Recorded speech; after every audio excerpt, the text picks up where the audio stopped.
Dari lagu-lagu.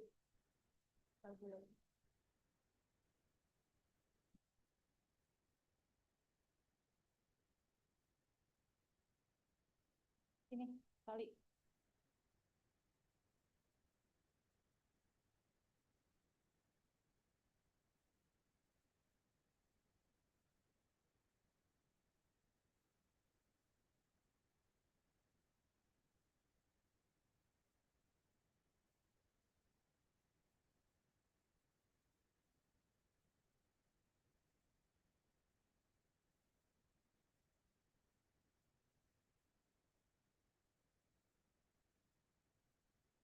Work today is broken. We're all working in too many disconnected apps, and it's killing team productivity.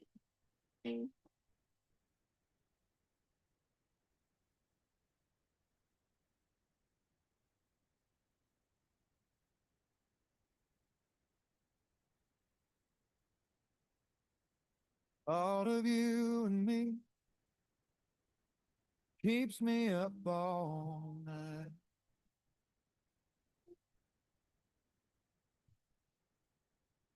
I'm a fool to believe that you might change your mind.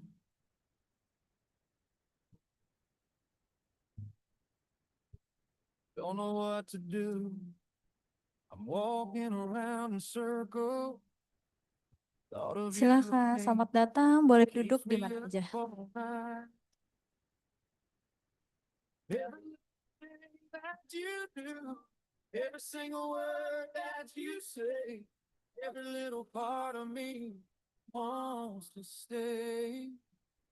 Dancing on my feet, dancing on my feet, even though I know that you're gone. I feel you dancing on my feet, dancing on my feet, even though I know that you're gone. I feel you dancing on my feet.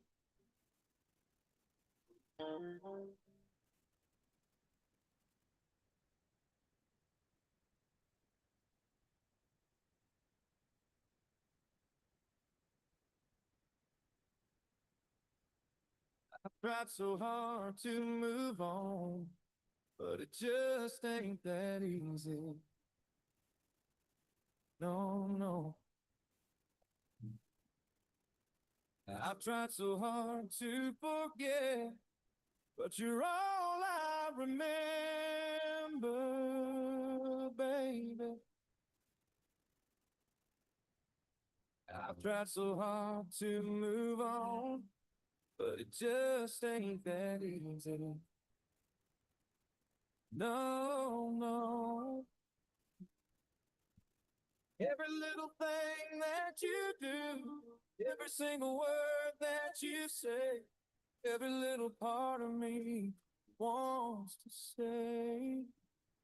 Dancing on my feet, dancing on my feet, even though know that you're gone. I feel you dancing on my feet, dancing on my feet, even though know that you're gone. I feel you dancing on my feet.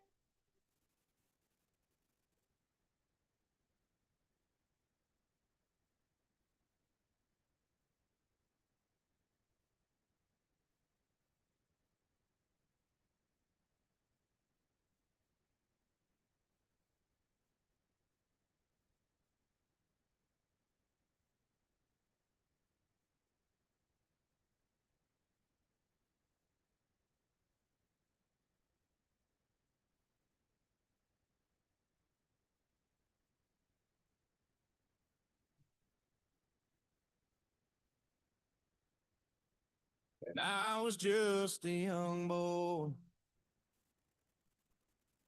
My dad took me to the movies.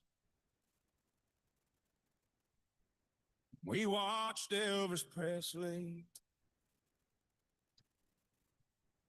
Let the good times roll. If I could do it all again, I wouldn't change a single thing. My dad used to say that the good times roll. Let the good times roll.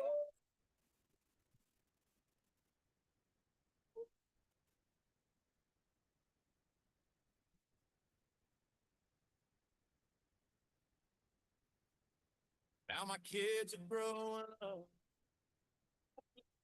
My daughter's in her senior year.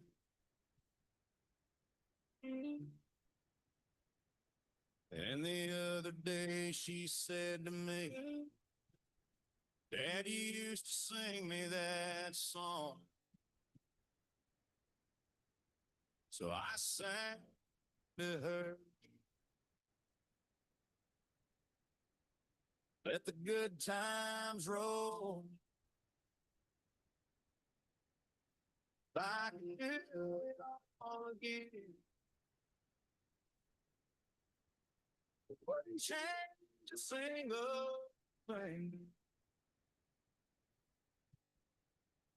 My dad used to say, let the good times roll. Let the good times roll.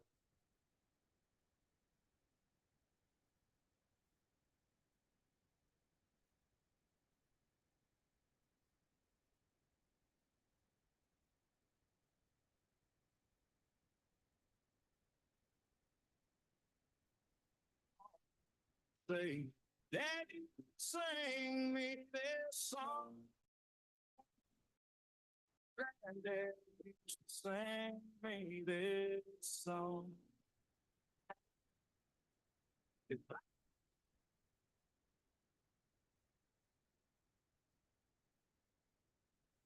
change a single thing, my dad used to say,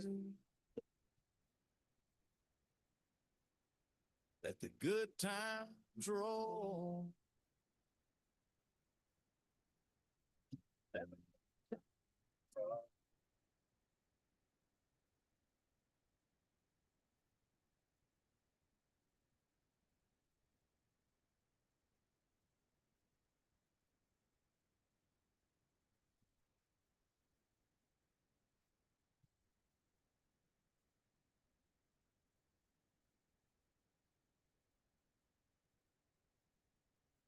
I'm thinking about the things that I know now. I didn't know back then when I was running with my friends. I wonder how I ever lived without a woman by my side. I was such a different guy.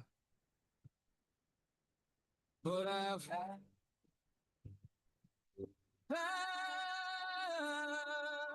and I know a little more now, and I need a little less than I did back then. So maybe it's time we take it slow now, underneath the stars of the countryside.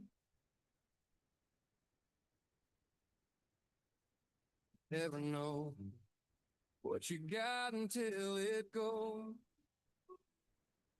like a freight train in the night that's running through your mind. And the more you hold, the more you lose control.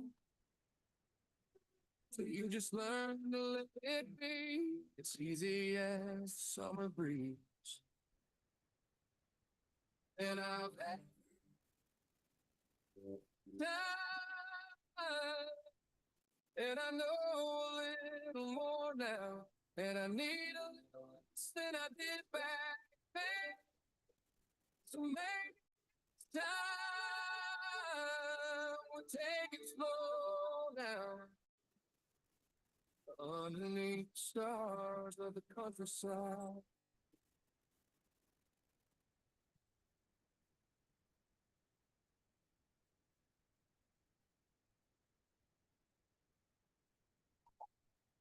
Tes, tes. Give it time underneath the stars of the countryside.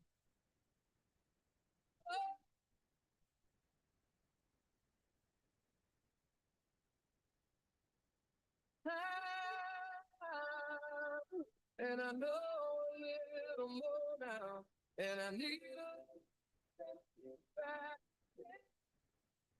for me. Time we take for now. Only stars of the countryside. Of the countryside. Underneath stars of the sky.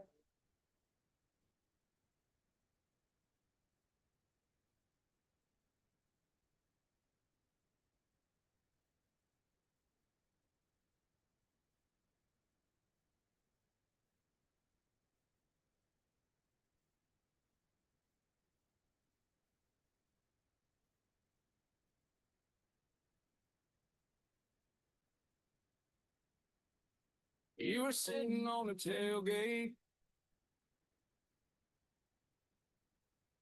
of a Silverado. I was taking off my boots in the riverbed.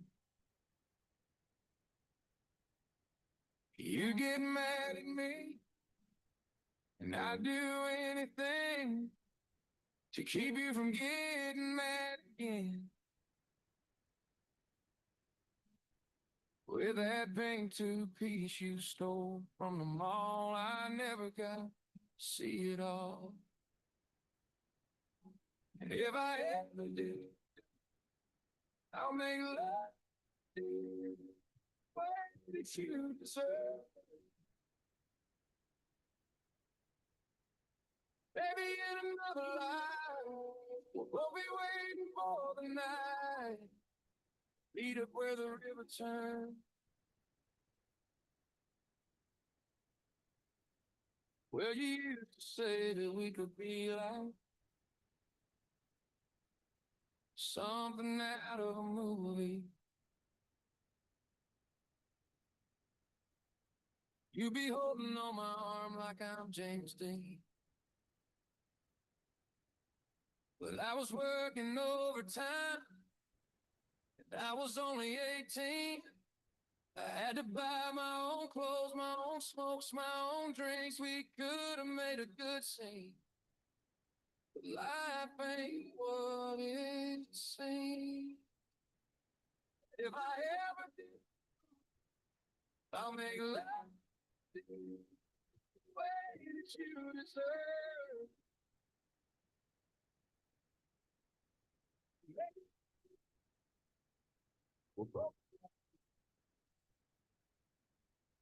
Where the river turns, you still go in my dreams like a ghost I never got to see. I never thought that you would leave, and I don't blame you.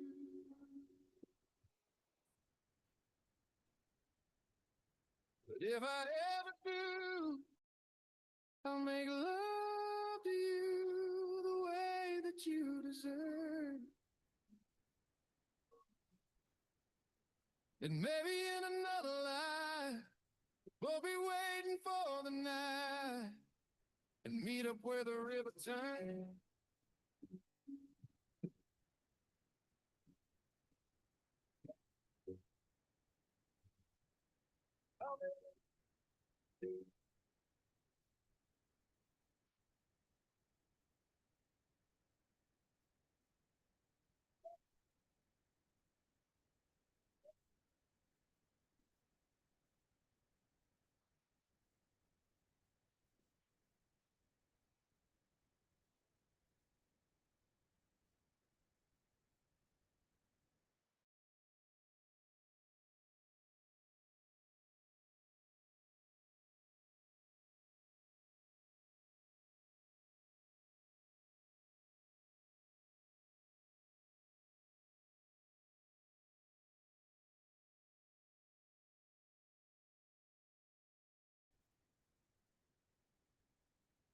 Selamat pagi bagi teman-teman yang sudah join secara daring. Silahkan ditunggu terlebih dahulu karena acara akan dimulai pukul 8.45. Terima kasih. He was out last night with some friends of mine. Had to help him to his room. He's the best friend that I've ever had. He makes me laugh when I feel bad. Now he's all strung out like an alley cat, scratching on the door. I swear I'm still drunk.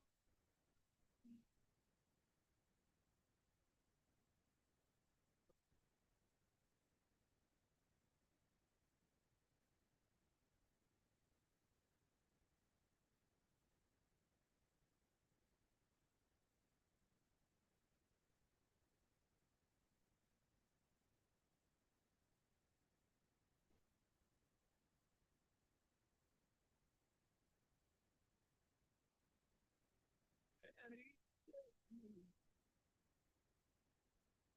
back to the night before.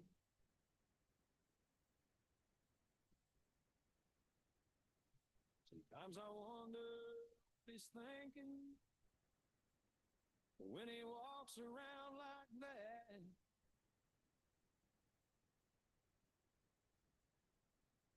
With that crooked smile, his head held high, like a saint from days gone by.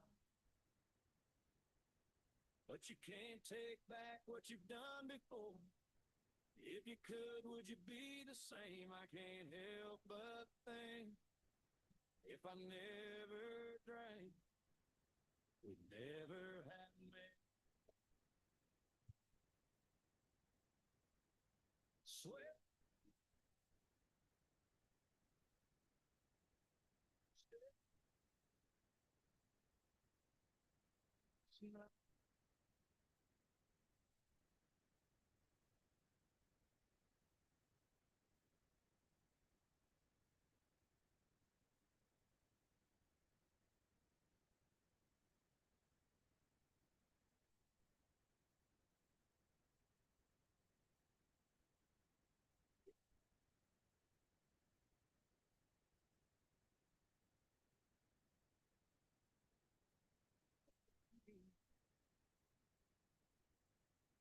To the night before.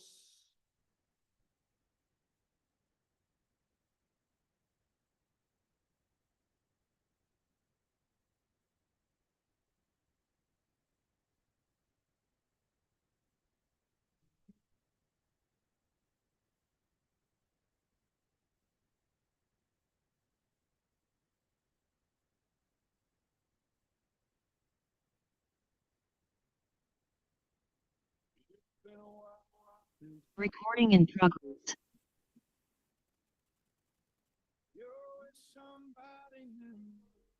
I'm with somebody too. I should move on, girl. I know I should. But there ain't a day that I don't wish I could.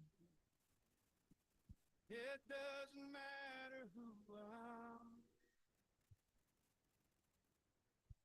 It doesn't matter what I do. Try to make it make sense. Why it all fell. I still think of you. I still think.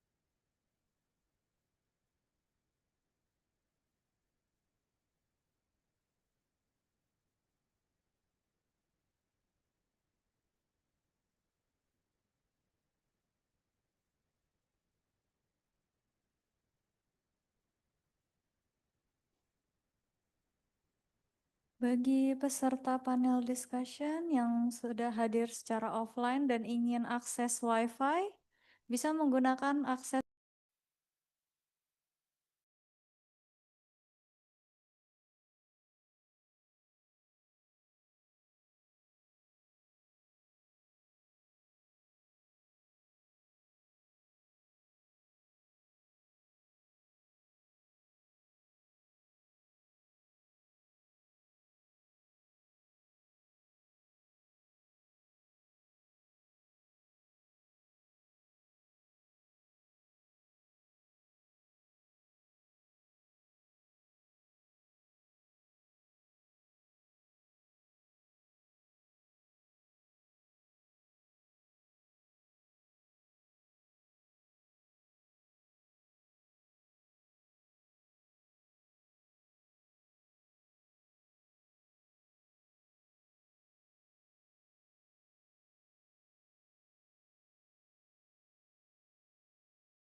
tes, 1, 2, tes, 1, 2,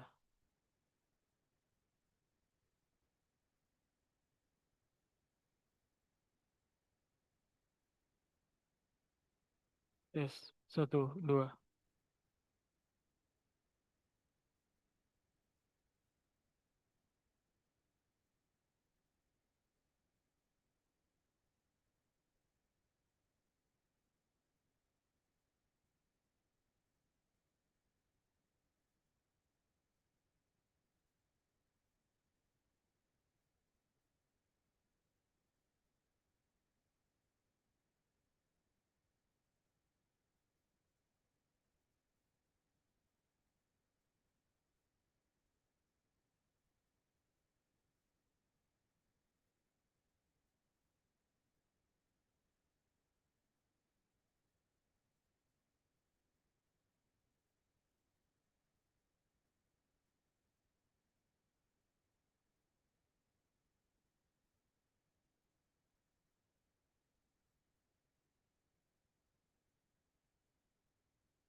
Selamat datang.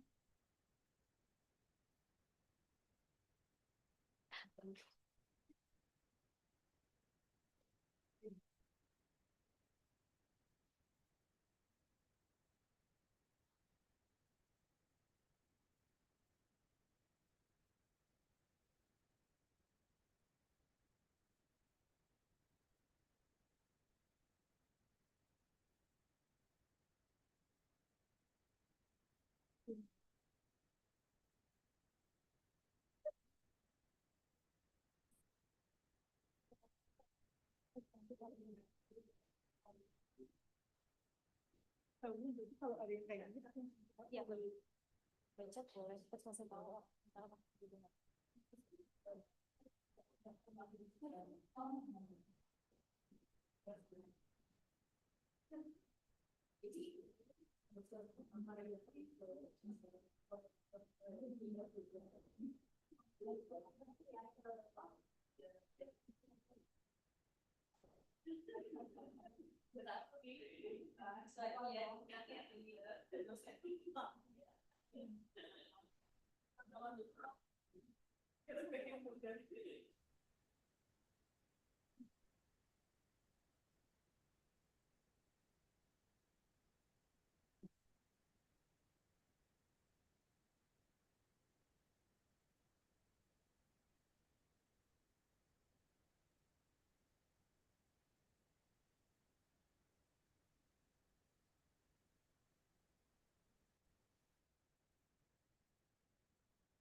Assalamualaikum warahmatullahi wabarakatuh.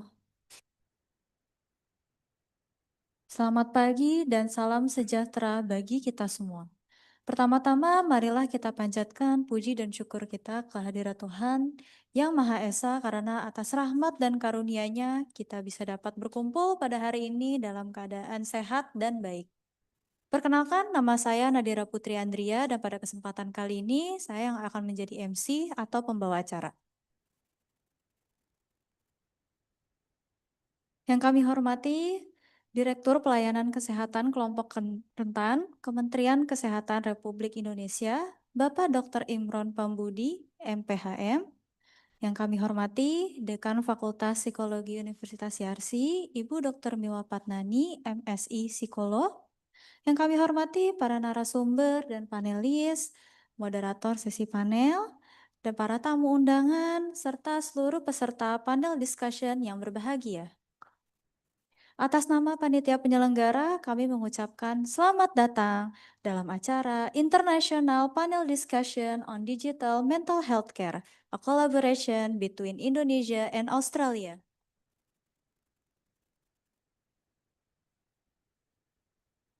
Kegiatan ini bertujuan untuk memperluas pemahaman bersama mengenai model layanan kesehatan mental, praktik implementasi berbasis bukti, serta agenda penelitian dalam pengembangan dan adaptasi layanan kesehatan mental digital berbasis web untuk konteks Indonesia.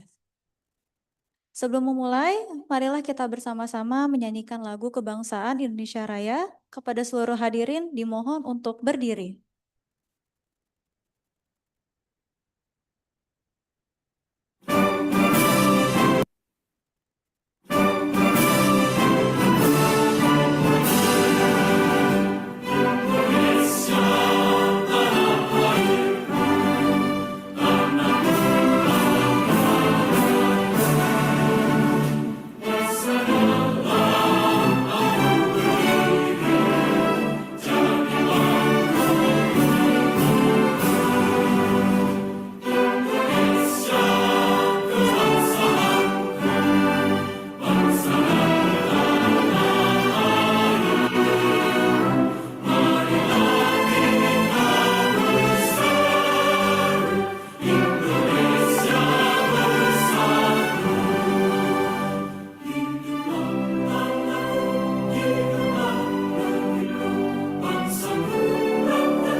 hadirin dipersilahkan untuk duduk kembali.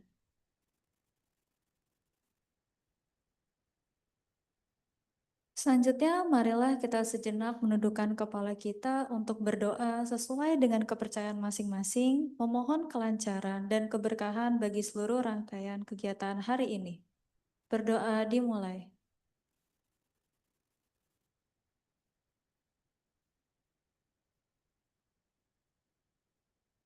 Berdoa selesai.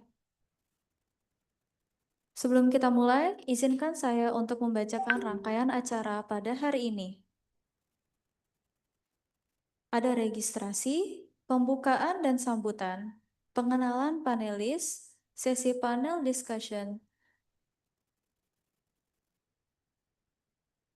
diskusi dan tanya jawab, istirahat sejenak, briefing proses kodesain oleh tim peneliti, foto bersama, isoma, sesi FGD, dan akan ditutup oleh fasilitator.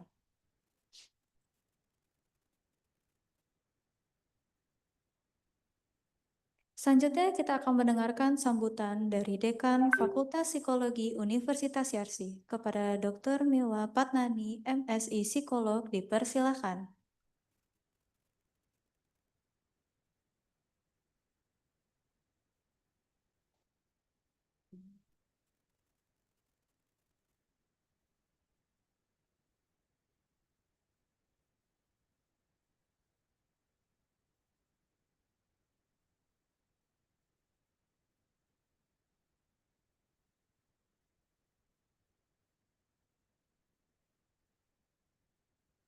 Bismillahirrahmanirrahim.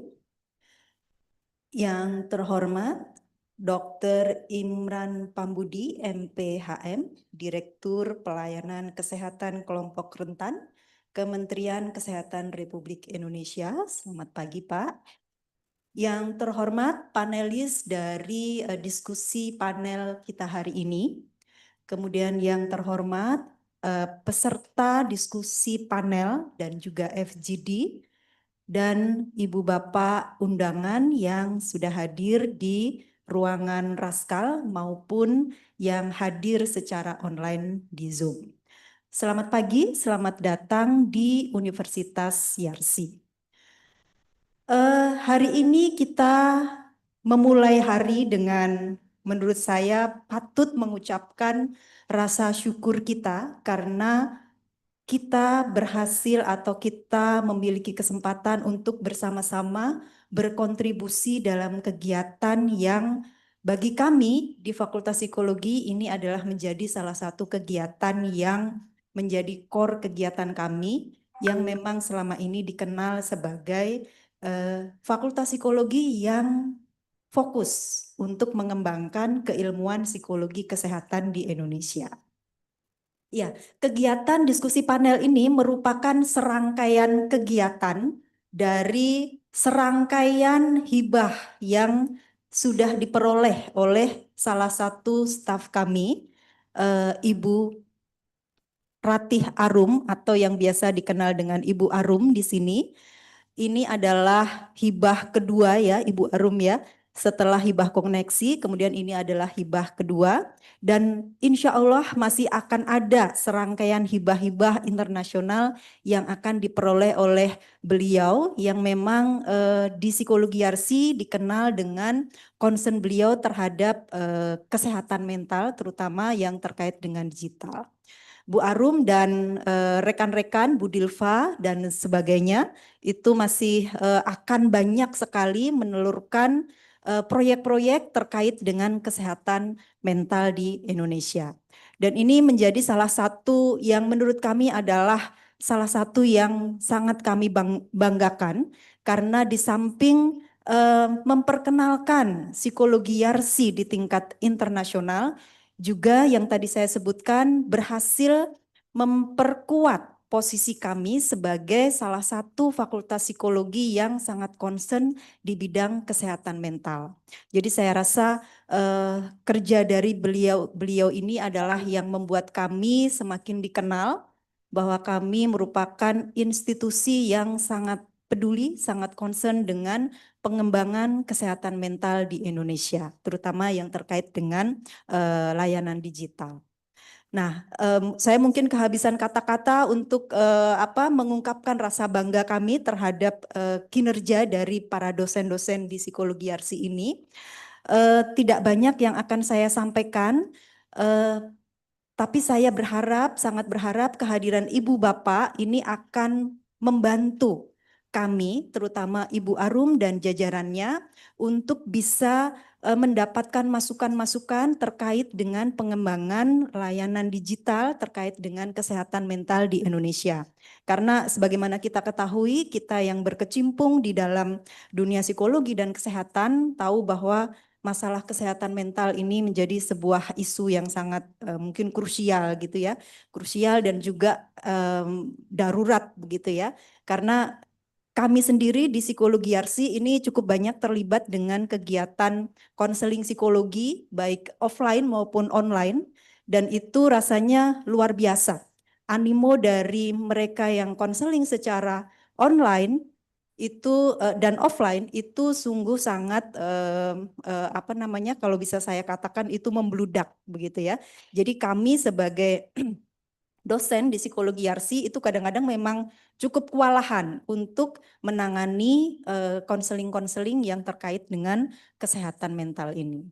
Nah, jadi ini merupakan salah satu, menurut saya adalah salah satu yang harapan kami agar membantu kami untuk bisa mengembangkan, berkontribusi bagaimana memberikan layanan kesehatan mental yang lebih baik untuk kejadian atau untuk kondisi-kondisi kesehatan mental yang semakin menurut saya cukup memprihatinkan ini.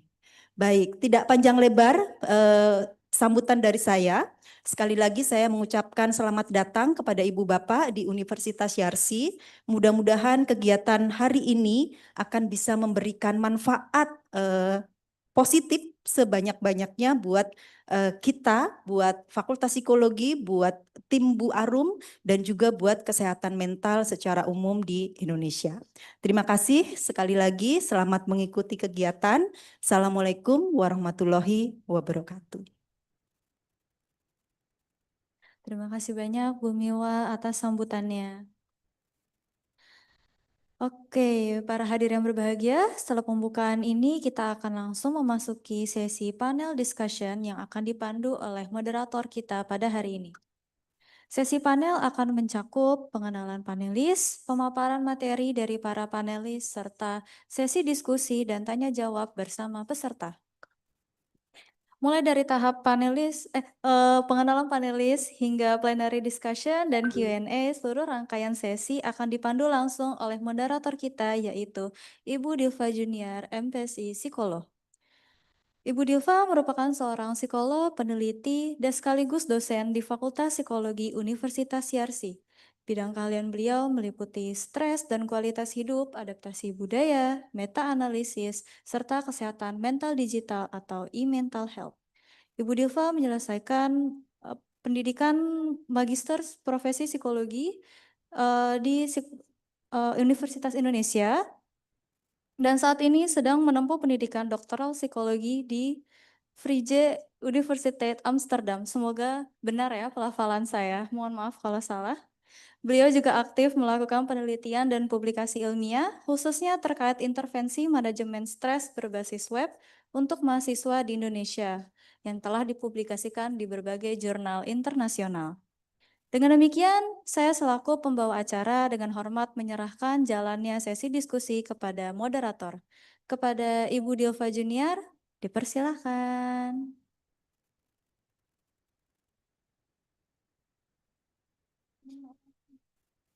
Terima kasih banyak Nadira. Sedikit informasi, bacanya Vrije Universiteit Amsterdam.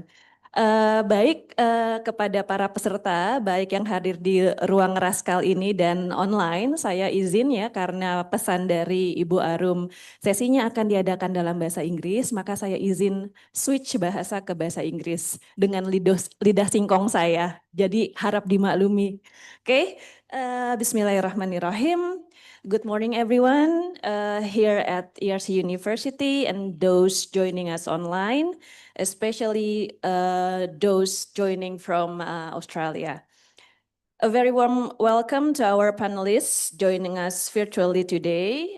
We have Professor Jill Newby and Dr. Alison Mahoney. It's such a pleasure and honor to have you both joining us in our panel discussion today. And such a pleasure to see all of you joining us offline in this room. This panel discussion marks the official kickoff of our broader initiative entitled Adapting Australian Digital Mental Health Services for Indonesia. As we acknowledge the growing field of digital mental health intervention globally, and we all know that such intervention may improve our access to mental health services, especially in low resources setting, such as Indonesia. And evidence has shown that such intervention is effective. So, however, even though we know that the intervention is effective, how we implement the intervention is another thing. So today's panel is designed to support that process through shared learning and dialogue. Our session has three main objectives. The first one is to build a shared understanding of global digital mental health services models. The second aim is to learn from practical implementation experiences, particularly from Australia. And the third one is to reflect on opportunities, challenges, and research direction for Indonesia. All panelists will present first, followed by a Q&A session at the end of the session. And now we will begin with our first speaker. Can I confirm who is already online, Aska? Alison. Oh, great. Professor Newby? Yes, hello. Okay. Great. Can you hear So me we will okay? begin with Professor Jill Newby, followed by Dr. Alison Mahoney, and we conclude with Dr. Ratih Arum Listiandini.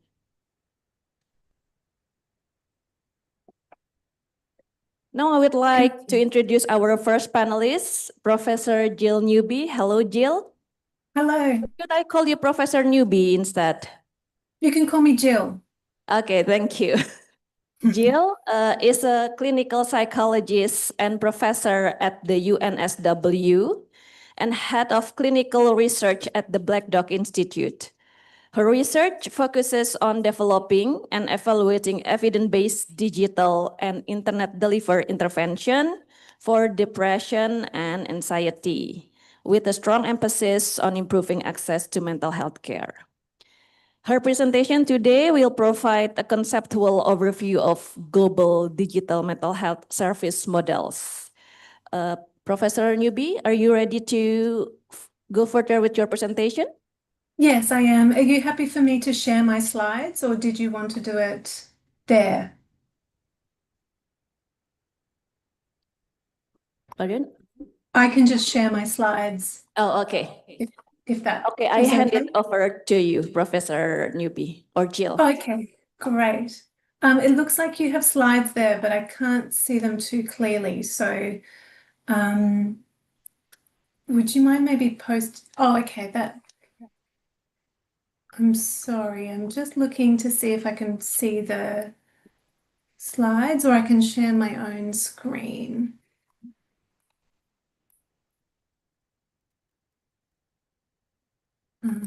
Apologies. Can you see the slides, Jill? It's really small, so I can't. Yeah, I can only see the vision of the room, where I can see in the background there's the slides, but I can't see which slide it is. So I don't know whether there's a way of me being able to. Oh, that looks a bit. Yeah, that's a bit better. Although I won't be able to read that from here. I might just have to have the slide Jill? on my, Jill, in the top right-hand corner, there's a view.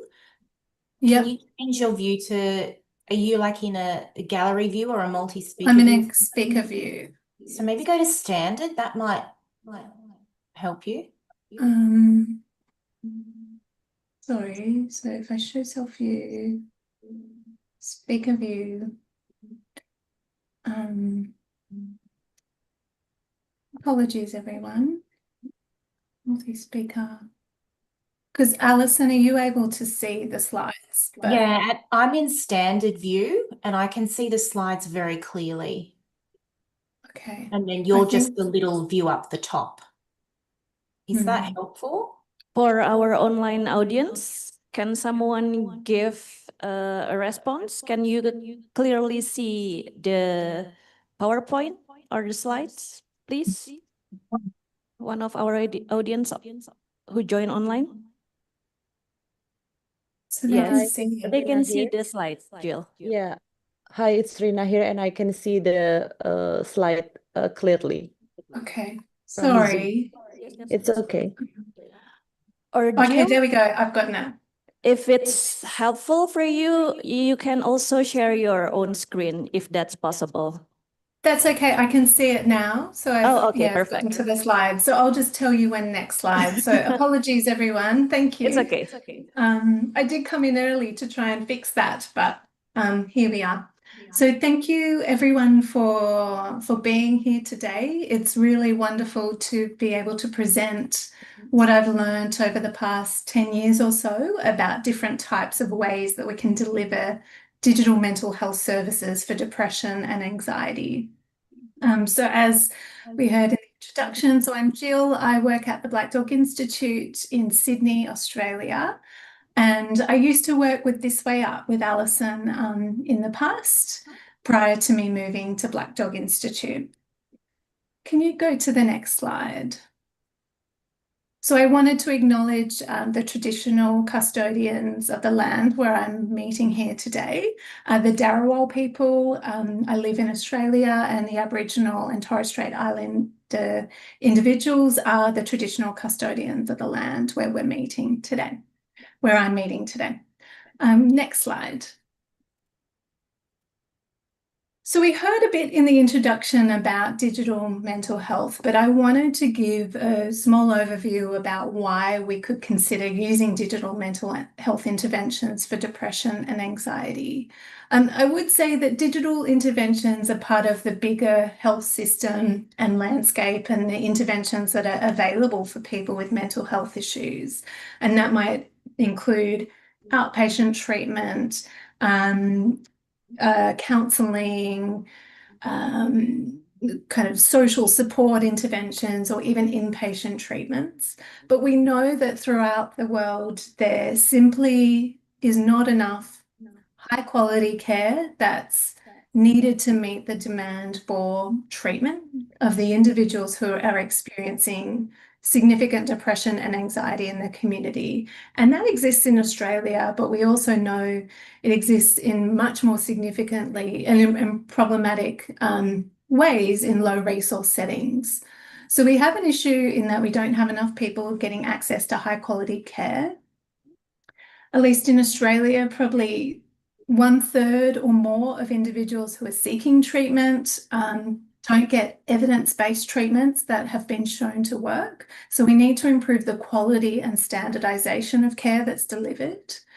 We know that there's a shortage of skilled clinicians and workforce available to treat the people who need support for depression and anxiety. There's long wait lists to receive care, and people can deteriorate or worsen their symptoms on the wait list.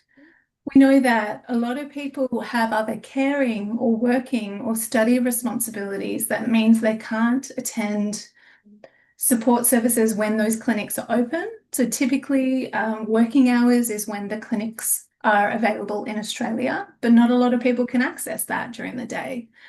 And here there are high costs of in-person therapy. So one session of an intervention here in private practice in Australia costs $100. And typically treatment is not just one session, it's 12, 16, 20 sessions. And so that gets very expensive. And some of our clients prefer to self-manage. Either they prefer to figure out how to manage their symptoms of depression and anxiety on their own or learn about their own mental health condition, or they've tried in-person and face-to-face support and are sick of talking about their symptoms and sharing their story again and again to different providers. We know that there's stigma and isolation that people experience, and digital mental health interventions can be a really great way to intervene early. Next slide.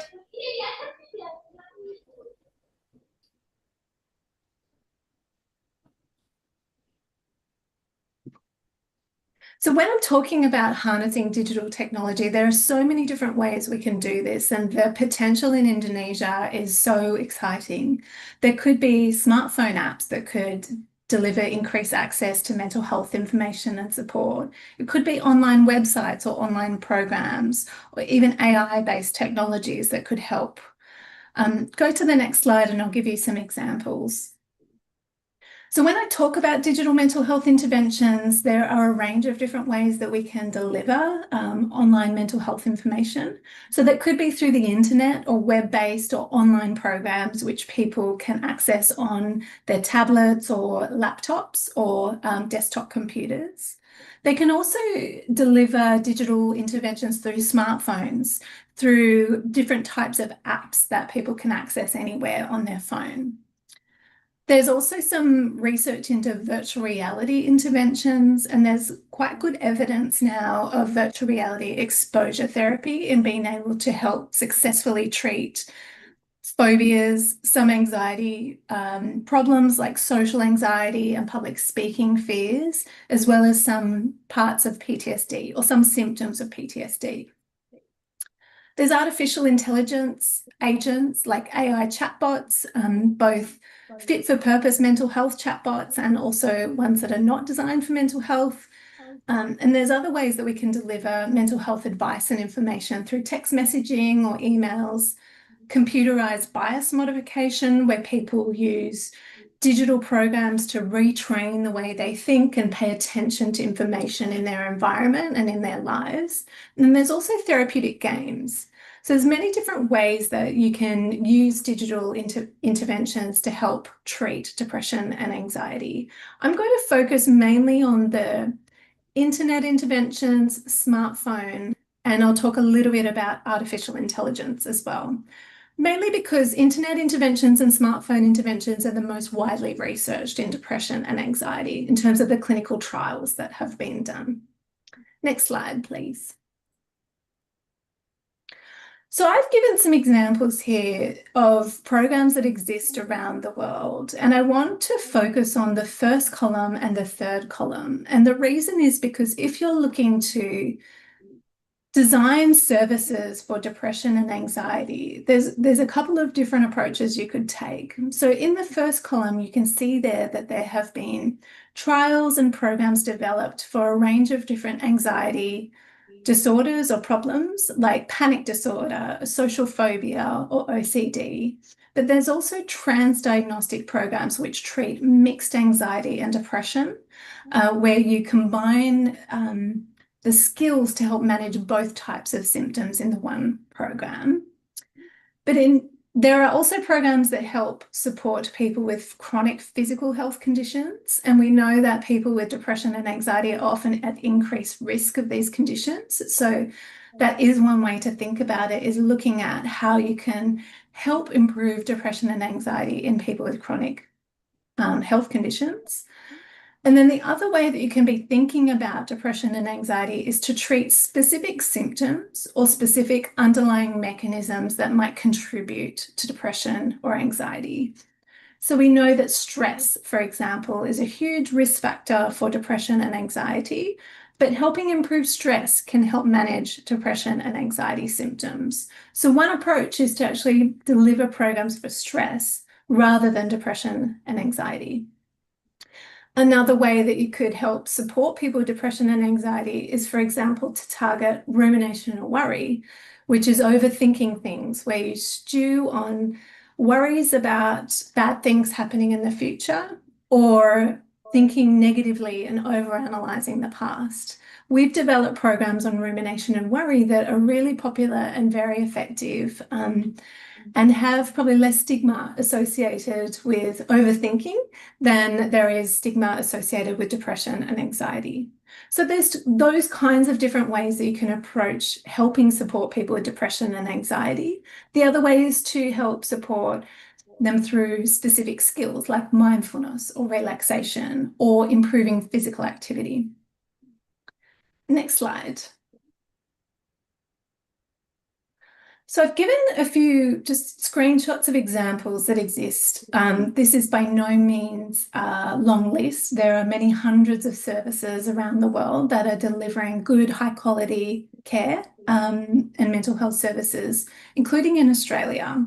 So Silver Cloud is an example that has quite a lot of research behind it, that has been disseminated in the United Kingdom. MindSpot is a program that exists in Australia, which delivers digital programs to the community.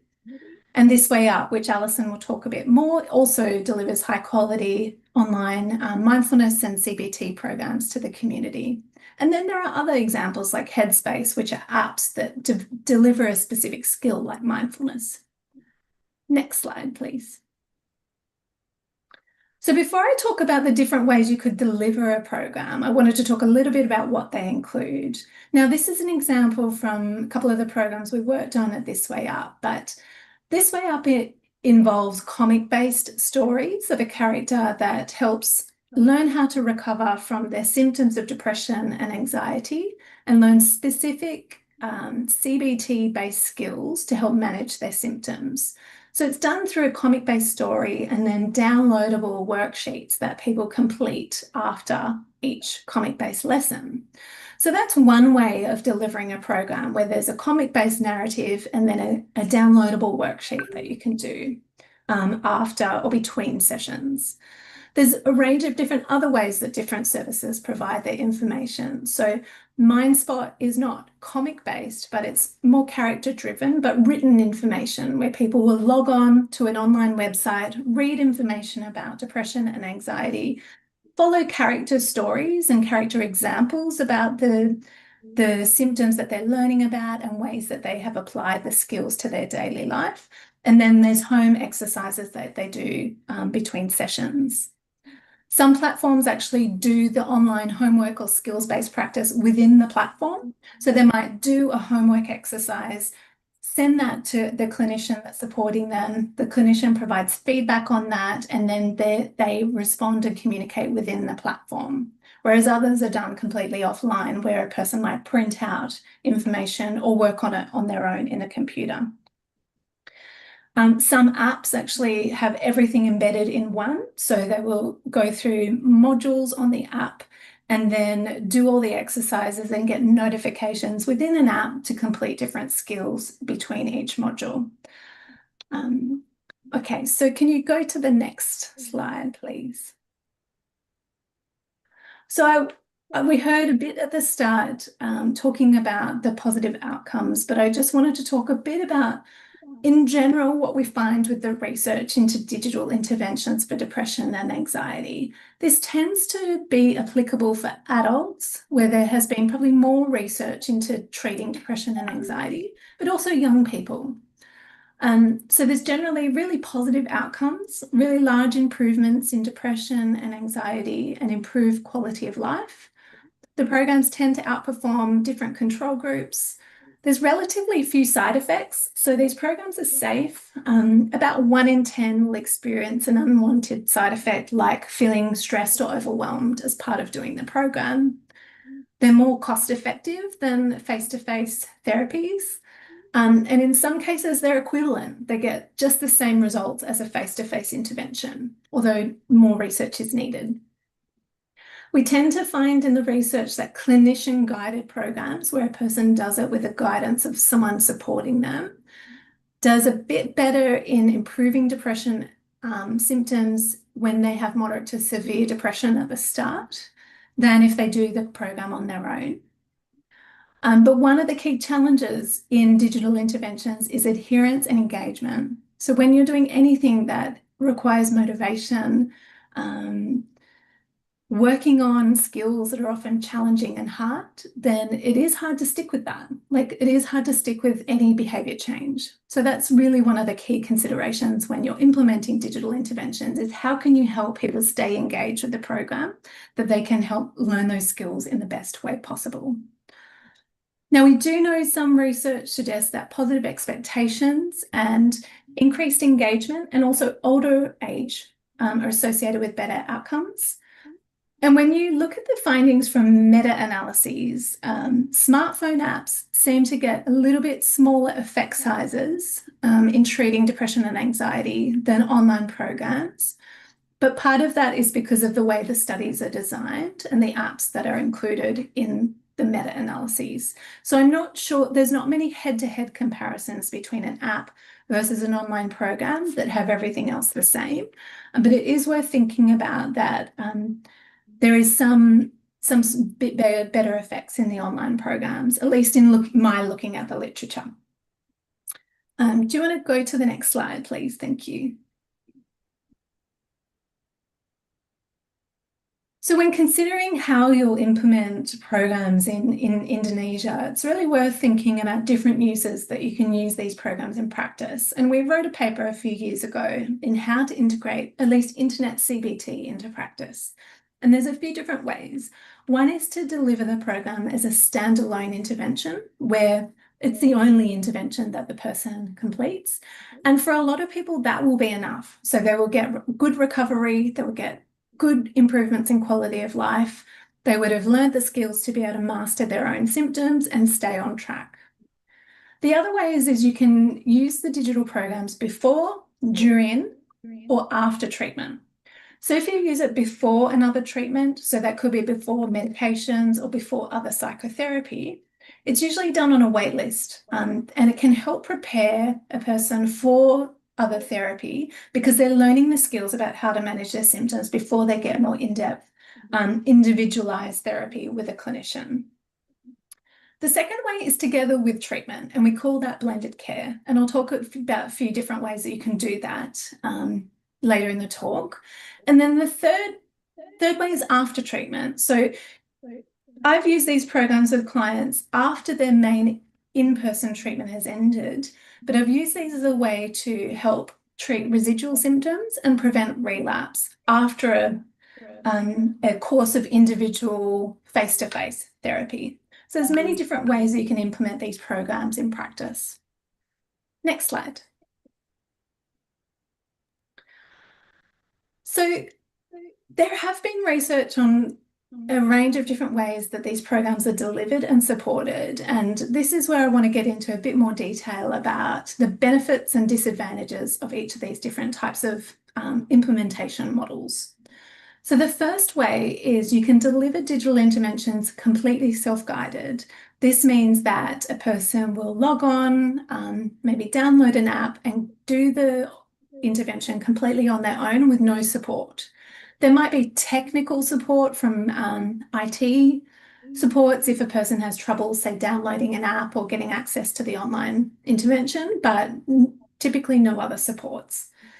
There's another way that people can use self-guided interventions is with risk assessment and monitoring by a support team. So that's where most of the program is done completely on a person's own, but there is someone in a team of experts or clinicians in the background making sure that they are assessing risk and suicidality and monitoring the progress and can intervene if there are concerns about someone deteriorating or having suicidal thoughts.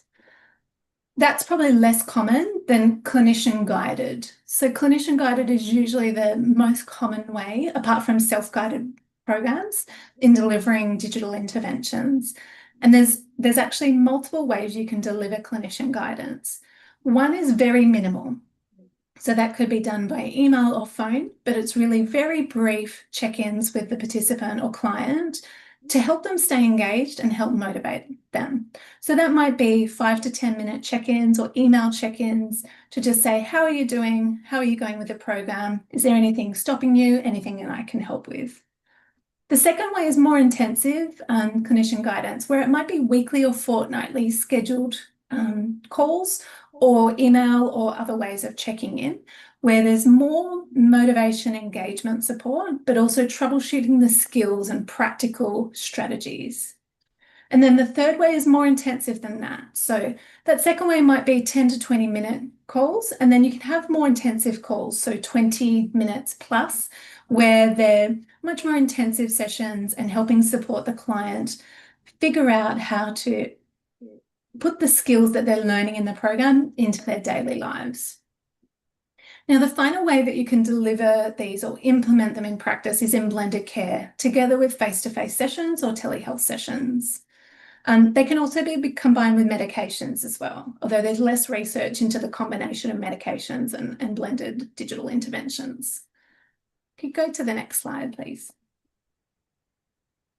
Now, with some I gave some examples of self-guided programs, and I wanted to talk a little bit about the advantages and disadvantages. So examples are smartphone apps, online CBT programs, and AI chatbots. And you can see there's some examples on the right.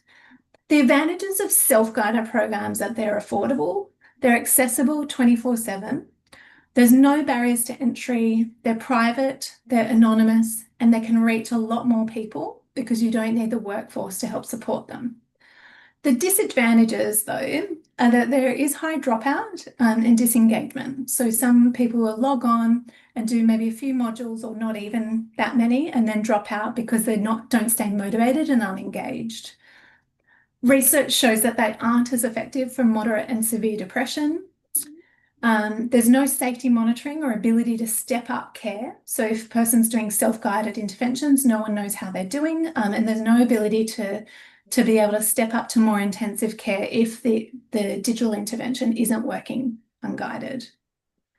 And most apps in the iPhone, so the Apple Store and the Android Store or Google stores, have never been evaluated. So there's a lot of apps that are available in the community that have no safety evidence or have been evaluated to show they work.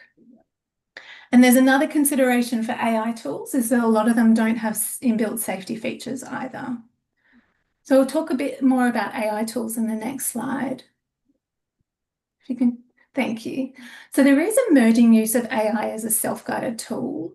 So AI is very exciting. There's a huge surge of people using AI tools to help support their mental health and connection with other people. There is some research evaluating the efficacy of these programs, but not a lot. And there's not really long-term outcome research, and the research isn't always that high quality. So we need more education, community awareness of its pitfalls, but also more research. But I wanted to talk about a couple of different examples. So there's AI-based chatbots that are both for general purpose, like ChatGPT, and mental health specific chatbots like Ash, Wiser, Yalpa. And I'm not sure which ones of these are available in Indonesia. You'd have to be looking at that. But what I would say is that we're recommending at the moment at Black Dog the mental health specific AI tools. We know a lot of people are actually using programs like ChatGPT for mental health support and advice. And for most people, that would be fine. But I think for some people, there's a real concern that those tools are very agreeable. And so they will say whatever will support that person to stay engaged with the ChatGPT or the AI tool, whether or not it's helpful for that person or not. So there's a risk of symptom deterioration. There's a risk of it not providing the information and support that's actually what the client or person needs. And we've seen some of the catastrophic risks of the general purpose AI tools being used that can exacerbate people's symptoms and suicidality. So there is a concern for some people that those chatbots will be unhelpful and in rare cases harmful. So that's why we tend to recommend the mental health specific ones, because they have more inbuilt safety features that can help monitor and detect risk and also make sure that mental health clinicians and good quality advice has been provided in those tools. There's also an emerging use of AI scribes here in Australia. I'm not sure whether that's the same in Indonesia, but this is using AI tools to help take notes from sessions that can help improve efficiency of note-taking and administrative work that clinicians are doing day to day. So it's worth thinking about that when you're implementing the digital programs or services in the community. If you are going to do face-to-face therapy or clinician support, AI scribes might also be a way that can help cut down the administration time that people are using, that the clinician or clinical service is using on a day-to-day basis. Please go to the next slide. So the next, I wanted to talk a bit more about clinician-guided programs. So this is another consideration for implementing the programs in Indonesia. You can change the amount of support and how intensive the support is. But this tends to be the case that a person will do an online or digital module and they'll get support from email, text, phone, telehealth, or secure messaging from a digital platform. And that's the support person that provides that support might have a range of different skills. So there might be more lay counsellors that or undergraduate students that have had some training but are supervised by someone more senior. There might be research staff, like research assistants, but have supervision by someone more senior with training. Or there might be more experienced clinical psychologists. What the research tends to show is that trained lay counsellors and research staff can do just as well in providing the support as an experienced clinician. But we know from our trials and studies that it's really important if you do have lay counsellors or research staff that they're always supervised by a more experienced clinician, that they're trained, and there's very clear pathways to escalate risk. So if someone is not doing well with the online program, then there's the experienced clinician to be able to help support that client if needed. Next slide.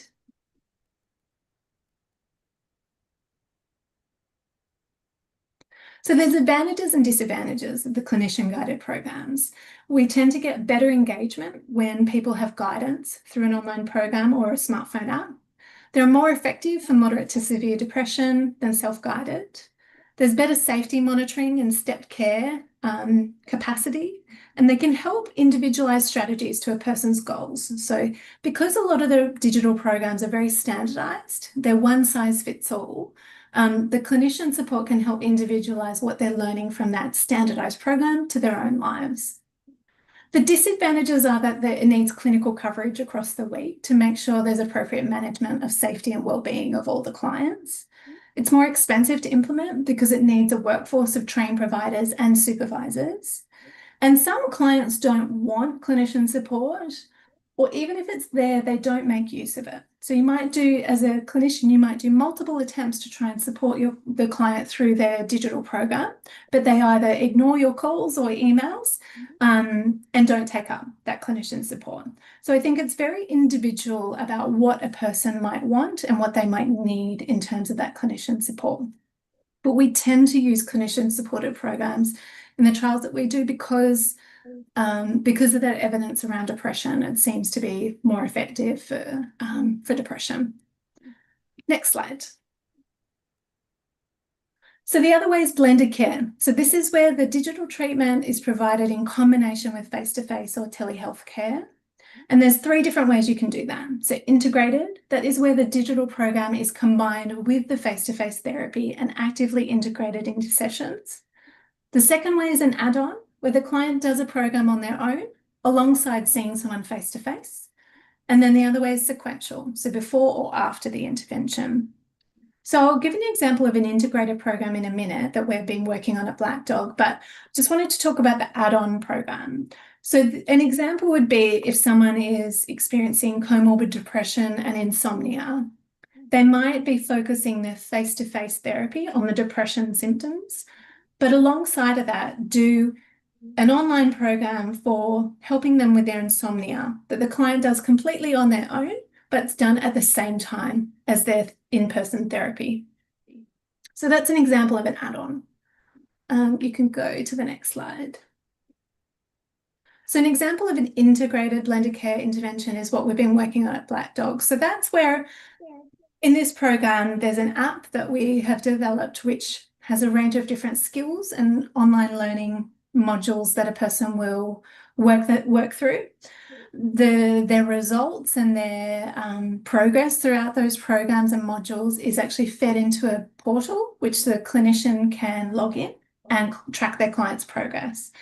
And what the client does is do these modules and strategies and skills between sessions. And then in the face-to-face session, the clinician checks in on that. They check in on the portal and then use that to inform the therapy. So in this way, the digital program is helping augment or add and improve the face-to-face therapy. You can go to the next slide. So the advantages of blended care is that it's usually preferred by clinicians because it's seen as more trustworthy, legitimate and safe, especially for more severe patients. It helps to extend therapy sessions. So there's some evidence that it improves efficiency and reduces the duration of treatment. It helps reduce dropout, and it's easier to personalize therapy because you have those in-person sessions. And it helps with progress tracking and risk management. But the disadvantages are that it's more expensive because you're getting individual therapy sessions, and that needs a workforce of trained providers. There's usually only small effects that are above and beyond a high quality face-to-face care. And it's unclear how to best blend therapy. So there's not a lot of research to figure out what's the best way to add a digital program to an in-person program, whether it's replacing some of the face-to-face sessions with a digital module, whether it's the client does the digital interventions between sessions or they do it within the sessions. And then in some cases, there is a burden on clinicians because of the technology challenges. So digital programs are often separate platforms or separate technology that don't always integrate with the technology that clinicians are using in their practices. And so there is an additional training and administration requirement on the clinicians that does take time to learn. Okay, next slide, thank you. So Rati asked me to talk a bit about how context influences what choice of service models you might be thinking about. Obviously, the first one is funding. What is their funding for? Is it just funding for the platform or the digital program? You need ongoing funding for app enhancements and app maintenance if you are using a smartphone. Is there funding actually for clinicians to support training and their wages to deliver the service? Are there incentives for clinicians in the community to use these programs? And is there available workforce and training provided? So there might be whole systems that are needed to be able to train the workforce, help supervise them, and also to incentivize clinicians to use digital programs in their practice. There's also a really important factor of the knowledge and awareness and positive perceptions of digital technology or digital mental health interventions as a possible tool to help people manage their mental health. Digital literacy is also important. The confidence and skills people have in using technology to learn information, that's one really important factor that's important to think about in the community. And then access and equity of access. It's really important that people have access to computers or laptops and internet and reliable internet in order to be able to access the digital program. There are all different factors that are really important to be thinking about when delivering or deciding which kind of service models you deliver to the community. Next slide. So I just wanted to summarize what I've spoken about today, and I'm happy to take any questions. But overall, digital mental health interventions can improve access, they can improve outcomes for depression and anxiety, and can reach a huge amount of people compared to seeing people individually face to face. And they can provide a really good complement to our work as clinicians. There are various service models that exist. So in self-guided programs, they are much more scalable. They can reach many more people. But then clinician guidance actually seems to improve outcomes for some people. But it does come at the cost of both cost to provide training and also cost to employ clinicians, and the scalability is an issue. AI is also rapidly changing the field, and I'm cautiously optimistic because people are finding these tools very helpful and engaging. But there are some pitfalls that we need to be aware of in terms of safety and efficacy of these programs, because there isn't enough research on AI tools to date. So next slide. I've got my email there if anyone has any questions. Our CRE Precision, which is Centre of Research Excellence in Depression Treatment Precision, we've got the email there as well. So feel free to look up our website where we're working on using advanced data analytics and AI to improve the way that we treat depression to get more precise treatments for depression. Happy to answer any questions now or in the panel later or via email. So thank you for the opportunity. Okay, thank you very much, Jill, for your insightful presentation. And moreover, thank you very much also because you have already summarized your presentation, so I don't need to do anymore. So now we will continue to our next speaker, but before we continue, we are pleased that the Director of Health Services for Vulnerable Population from the Ministry of Health of the Republic Indonesia, Dr. Imran Prambudi, is already joined us online. Can Dr. Prambudi? Hello, good morning. Oh, good morning. Yeah. And now, thank you very much for joining us today. And we would like to invite you, Mr. Dr. Imran Prambudi, to share a brief welcoming remark and your perspective on digital mental health in Indonesia. Okay, to Dr. Imran Prambudi, be my guest. Yeah, thank you. Good morning, everybody. Assalamualaikum warahmatullahi wabarakatuh. Salam sejahtera. Distinguished guests, Prof. Jill Newby, Professor and Head of Clinical Research, Black Dog Institute from Sydney, Dr. Alison Mahoney, Senior Clinical Psychologist and Director of Clinical Research from CRU FAD, Ms. Ratih Arum, PhD from Faculty of Psychology, YARSI University, Ms. Dilfa Junior, MC from the Faculty of Psychology, YARSI University, and all of the participants representing professional organizations, community leaders, and all of the attendees. Allow me to extend my highest appreciation and sincere thanks to the organizers and partners for convening this important workshop. So, distinguished participants, mental health continues to be regarded as a sensitive or even taboo issue. The WHO in 2022 reported that 1 in 8 people worldwide experience mental health problems. And furthermore, the Institute for Health Metrics and Evaluation in 2021 stated that mental disorders are the second leading cause of year-lived with disability in Indonesia, while also ranked among the top 5 health burdens among adults. Meanwhile, according to the Health Indonesia Survey 2023, mental health remains a growing challenge. 2% of adults experience mental health problems. 1.4% suffer from depression. It's the highest among young people aged 15 to 24. And 4 out of every 1,000 people live with the schizophrenia or psychosis. Mental health challenges are highly complex as they stem from multiple factors, biological, physiological, and also social.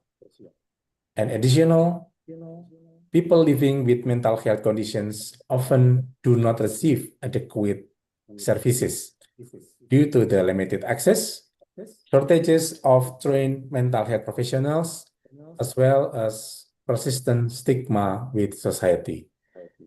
And also, nowadays, we also knew that several regions of Indonesia is also disaster, and it will cause mental health challenges from depression, anxiety, and so on.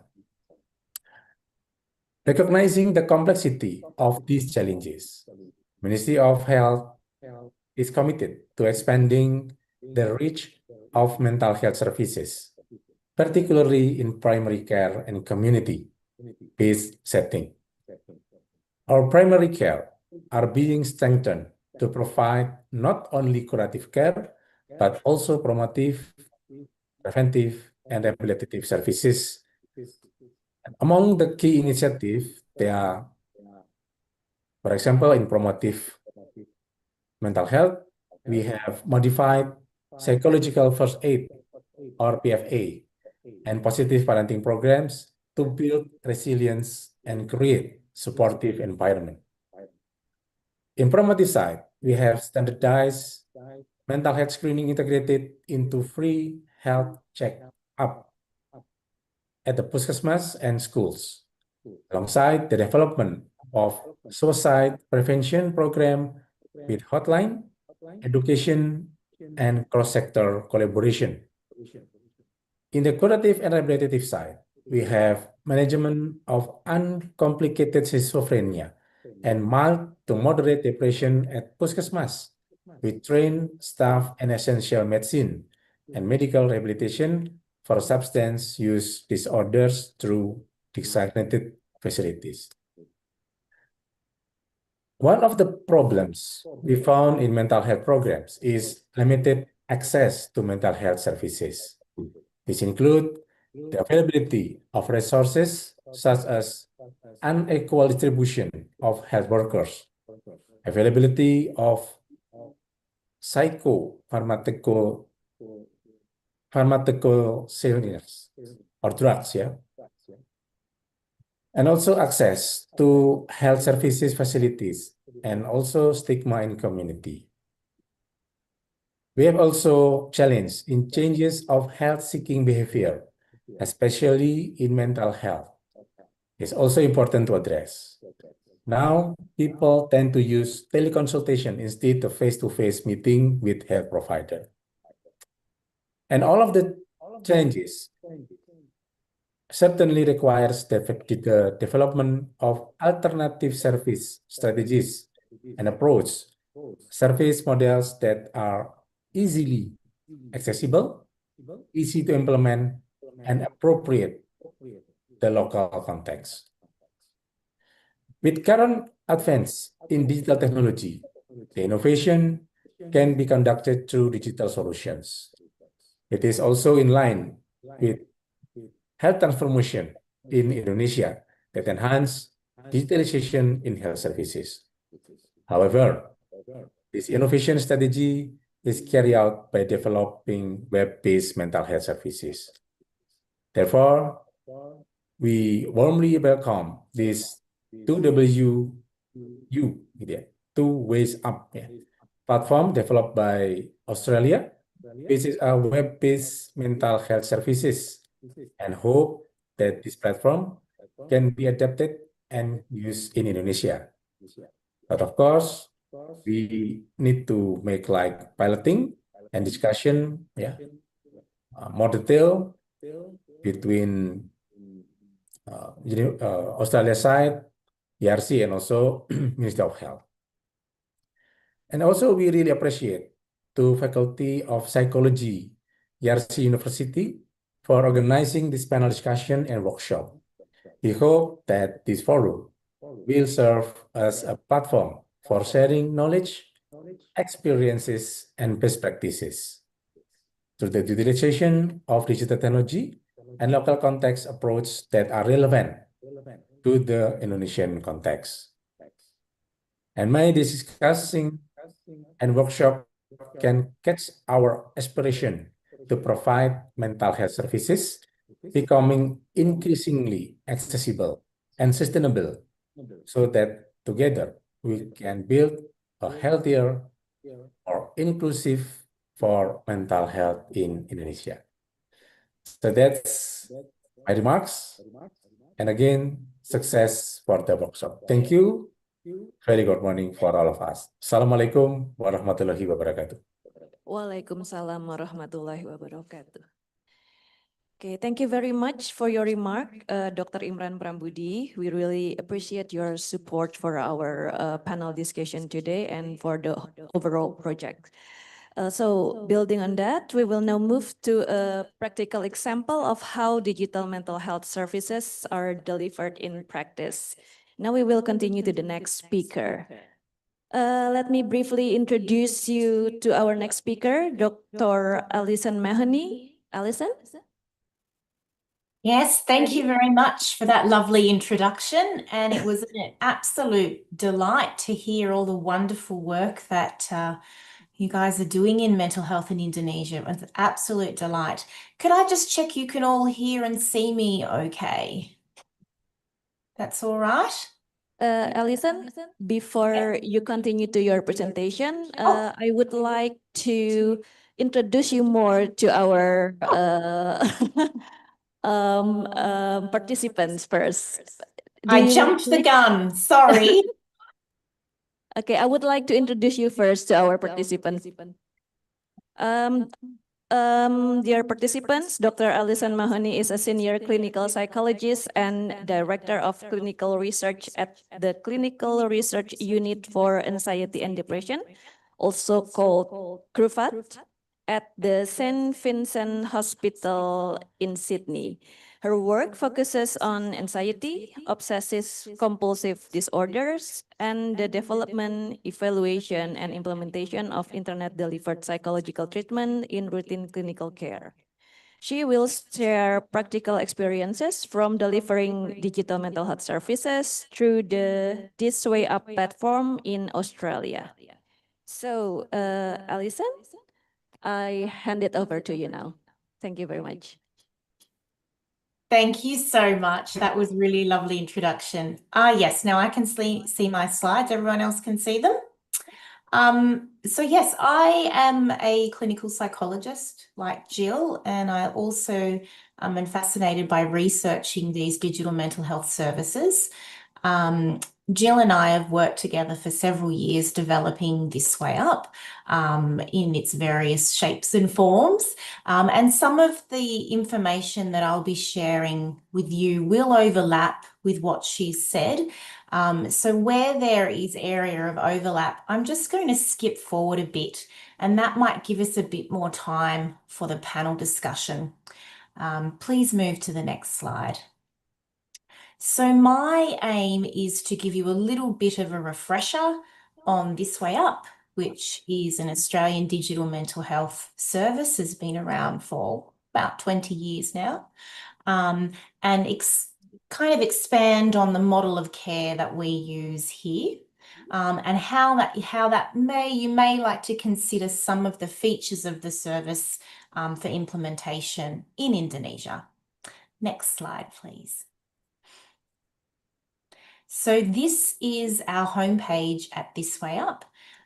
Please do hop on the website and check it out. Have a little bit of a journey around the different features and functions, as it's completely open to anyone, and by all means use the Google Translate to change it into a language that's better for you.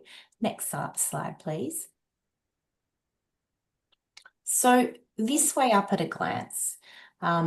This Way Up is based primarily on cognitive behaviour therapy, and it does include some courses that are involve mindfulness and mindfulness-based therapies.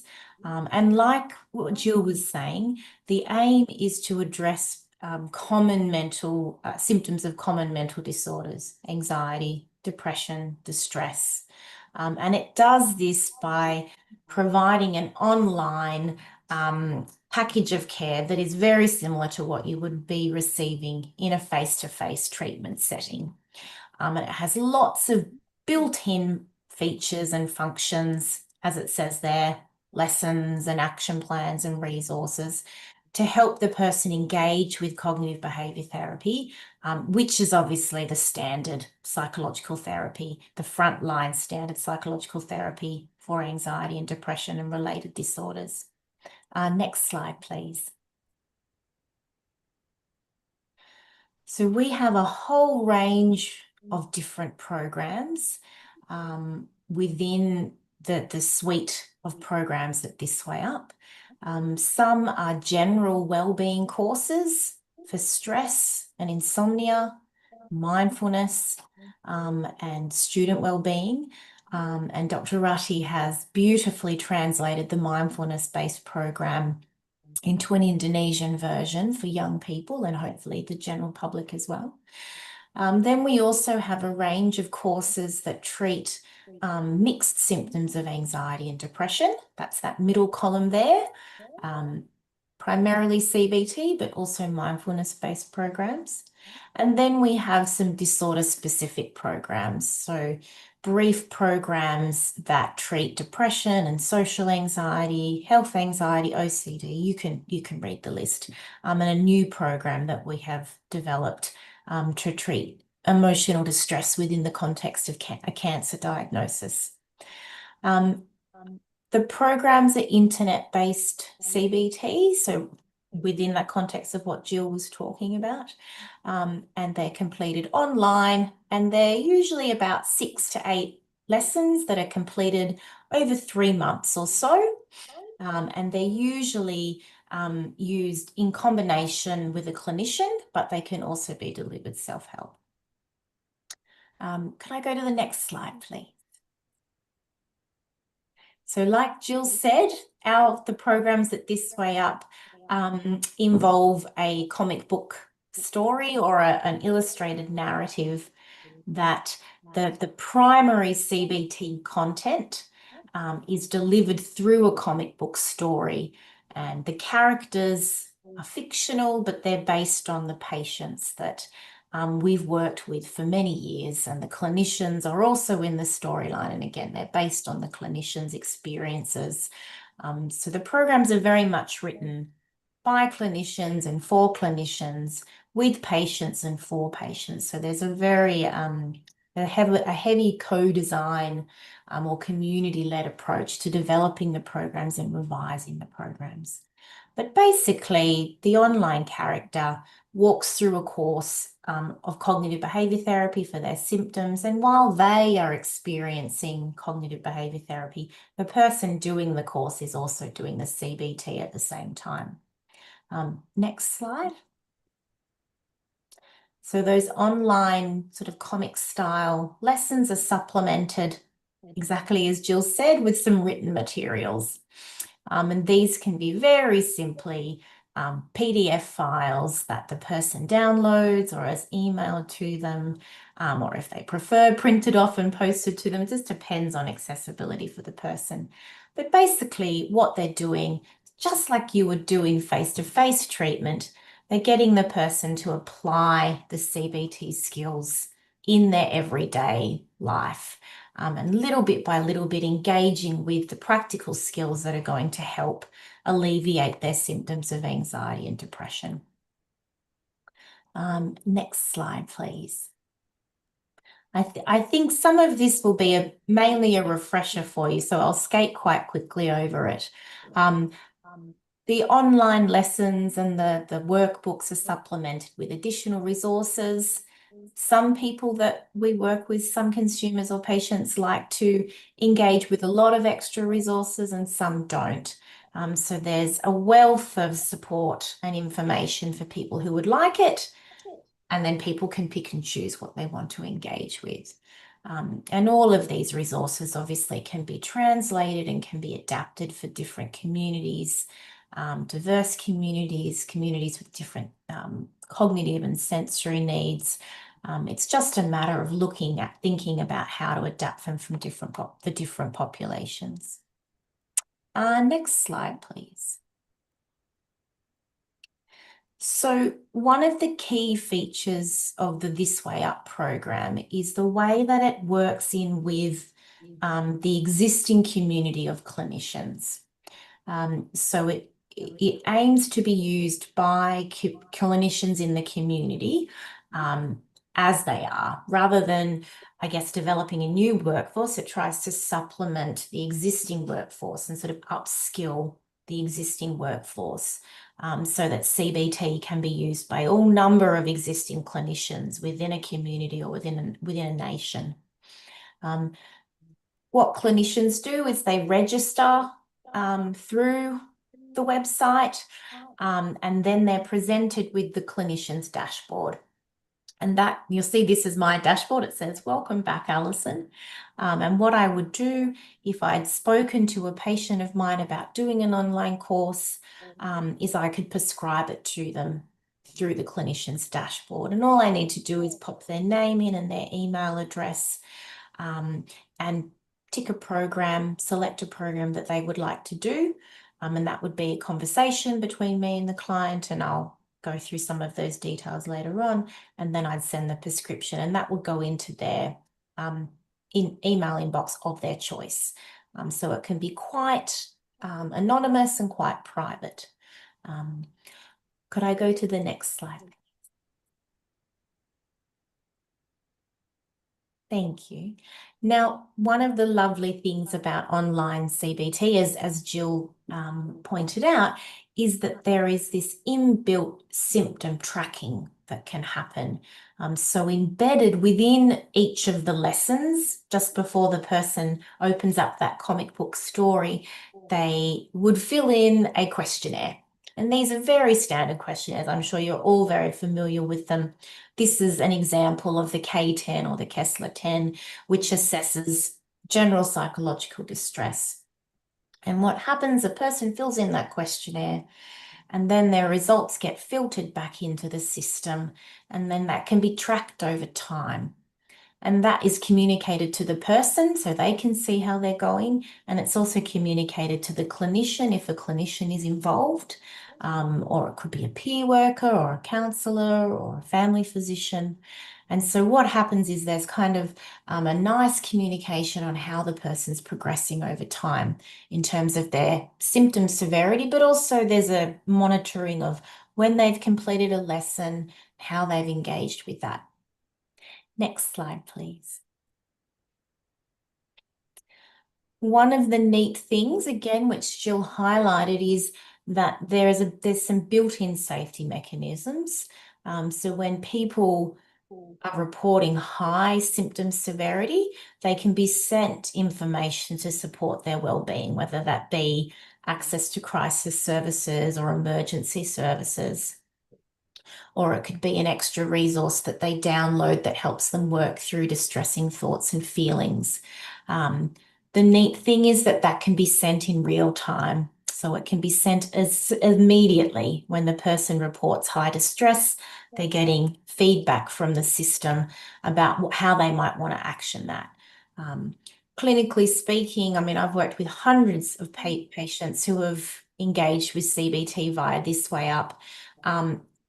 Very often people are reporting, when they're reporting high distress, it's because they've had a bad week and there's been some stresses and demands. They may not necessarily be at increased risk of suicide or violence, but the information is presented to them anyway. And it's just a nice, neat safety feature of this and other digital mental health platforms. So there's that built-in safety feature.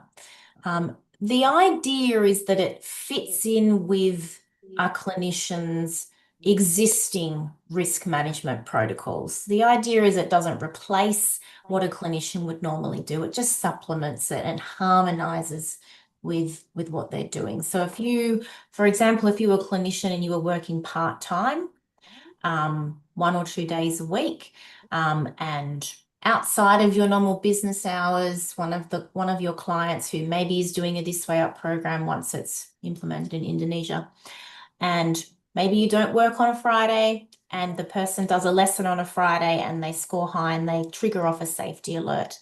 And the system will send them information about how they can access care if they need to, and then you could follow that up during business hours when you see them next. It would just be about communicating to the client the limits of your ability to respond outside of business hours, which would be exactly the same as any other intervention, any other face-to-face intervention. So the way it's designed is to fit in with existing models of care, not to replace models of care that are already working well. Next slide, please. One of the other nice things about an online clinic is you can give clinicians lots of resources or access to lots of resources. And that can be a lovely way of engaging with the clinician community and responding to the needs that they let you know that, oh, I would really like more information on distress tolerance skills, or I'd really like more information on insomnia. And you can put that in onto your website or develop resources. It's a really nice way of responding to the needs of the clinician community that you're working with. And it's a fantastic way of upskilling the community over time. So we have a variety of resources at This Way Up, and they grow every week and every month. It can range from, as it says there, a whole course that trains people in the fundamentals of cognitive behavior therapy, or it can be something as simple as a short explainer video on how to do worry time, for example. So that's another feature of This Way Up. Oh, we'll just flick to all of those. I didn't realize I opened up bit by bit. I will go back one more slide. I won't harp on. Oh, we'll go back one more slide. Oh, that one. That's the one where it has all the dots up.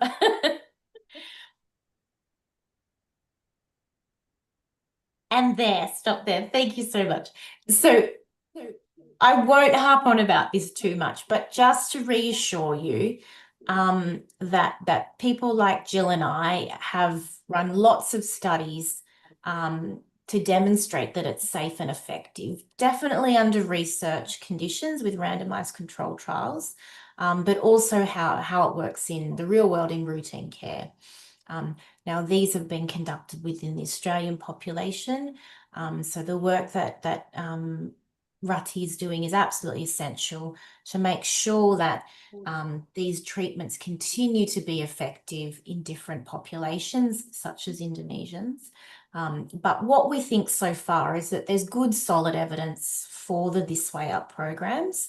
They are very well tested and they're being used all over the world.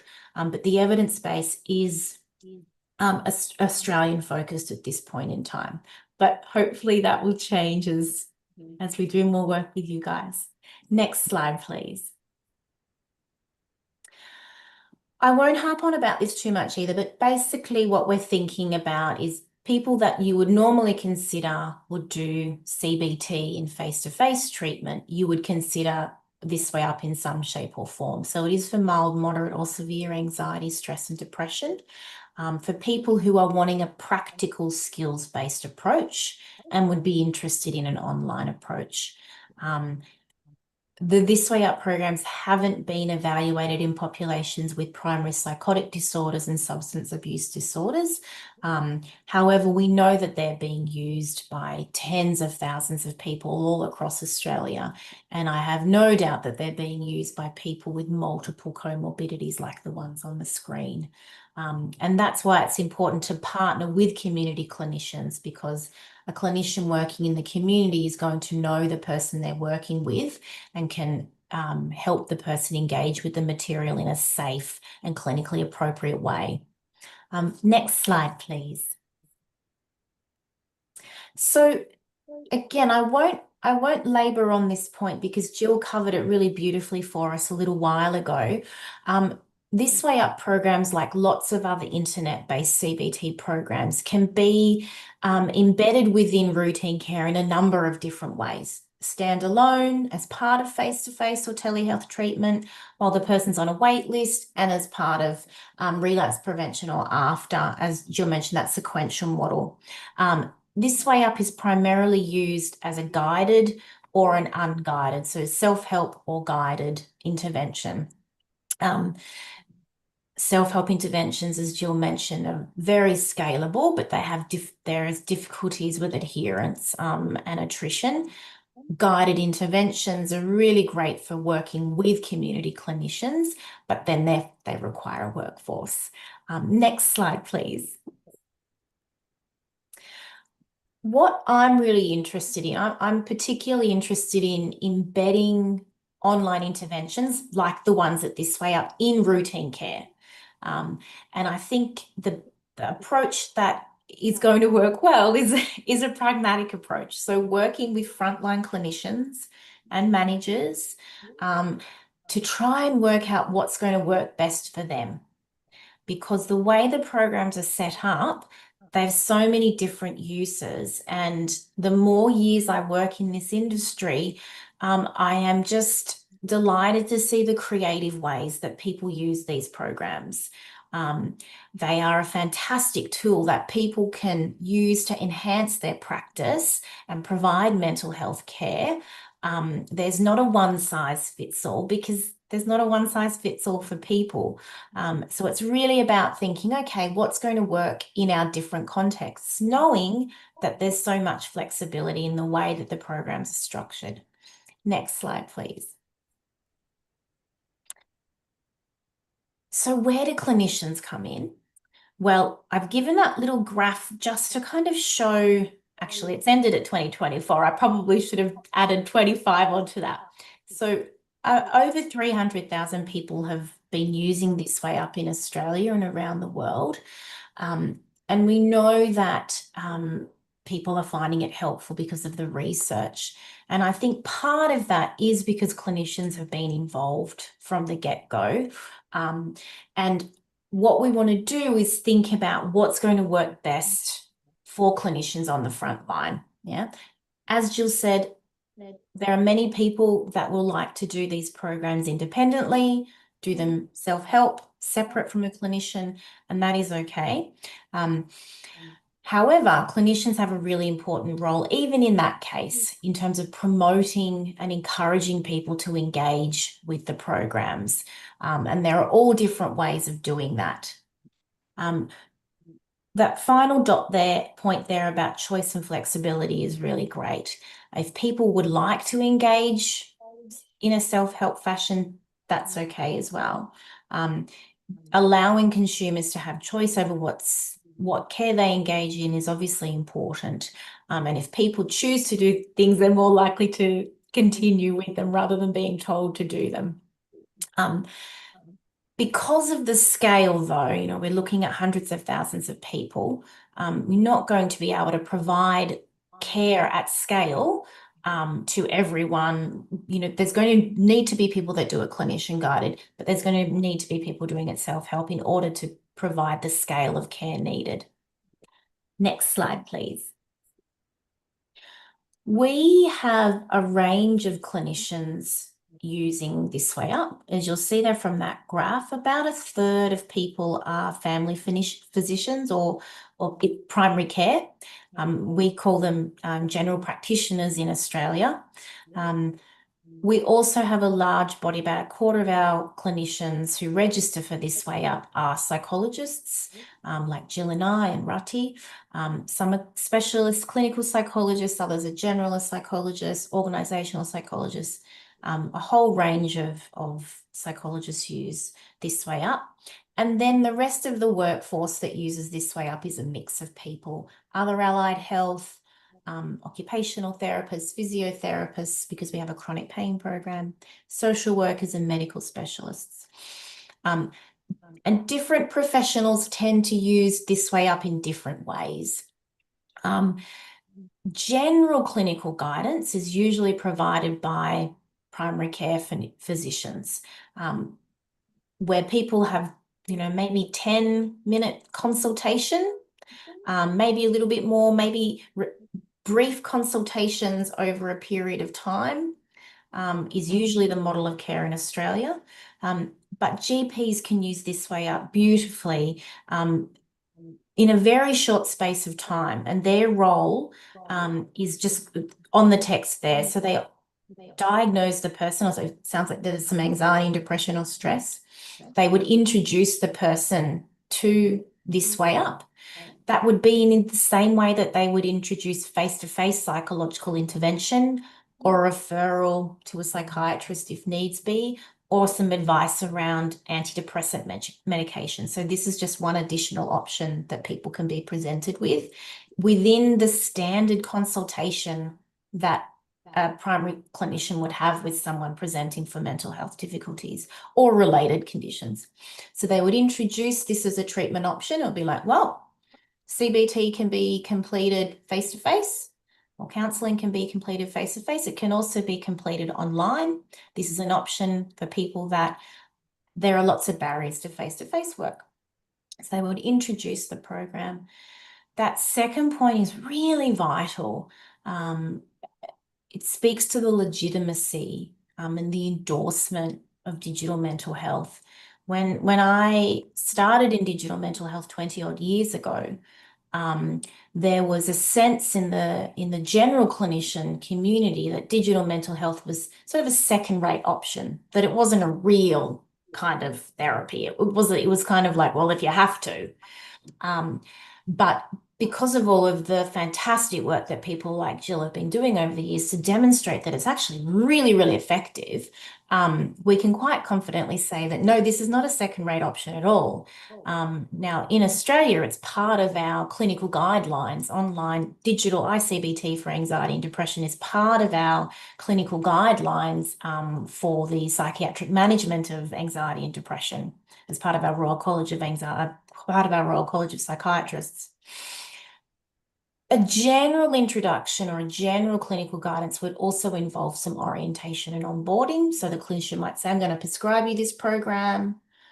I'll put your email in here and here's your name, and you'll get a link in your inbox. You just click on the link and register and then start the program.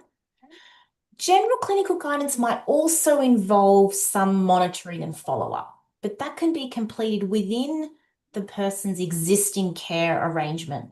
So if a GP prescribes a This Way Up course and then says, well, I'm going to see you in a couple of weeks, or I want you to come back and see me in a month and tell me how you get on, that encouragement can be part of their normal care with the person. For clinicians with more experience in mental health, psychologists, social workers, medical specialists, they might also engage in troubleshooting and stepping up care, which I'll talk a little bit more later on. So maybe go to the next slide.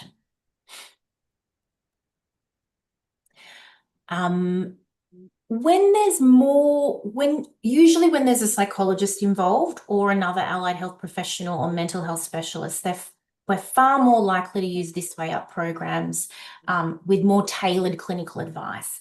And this is what Jill was talking about, where the clinician is really actively using the programs as part of their treatment. Oh, thank you. 10 minutes left. That's good to remind me. I've got to keep on to time. What we're getting the clinician to do here is helping the person actively engage with the treatment skills as part of their sessions. This is a paper that Jill mentioned, and it's open access, so please jump on and have a look at it if you'd like to. Next slide, please. Here is a case example of some, it's a form of blended care that Jill talked about. It's where a program like This Way Up is used in addition to a existing treatment. This is a case, Sophie. There's a lot of text on the screen. You can read in your own time if you like. But she's primarily presenting for symptoms associated with borderline personality disorder. But she's also having difficulties with insomnia. And this was a client a colleague of mine was the clinician working with her in private practice. Primarily, the primary treatment approach was dialectical behaviour therapy and risk management around self-harm and thoughts of deliberate self-harm. But she also had difficulties with insomnia, and so the clinician used the This Way Up insomnia program as an adjunct to the dialectical behaviour therapy.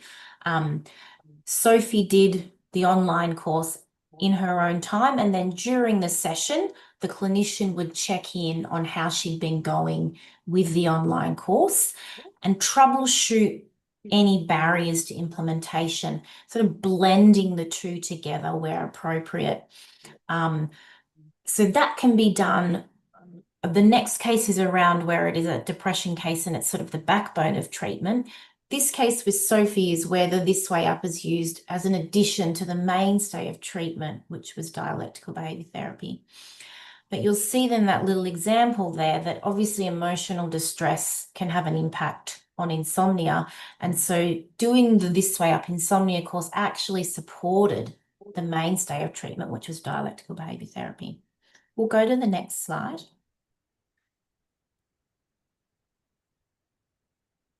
We'll go to the next slide, please. Thank you. This case, again, there's a lot of text, so please read when you at your leisure. This was a case where we used the This Way Up depression program as the backbone of treatment or the mainstay of treatment. This was a young man that presented with primary depression. And he did the online course. He did the lessons outside of session and did some of the lesson summaries and the exercises outside of session, and then came to session and worked through the exercises with the clinician. This was working with a junior clinician. They're a trainee psychologist, and they used the treatment program from This Way Up to structure the work that they were doing. So it was training for them as well as treatment for Max, our therapy case.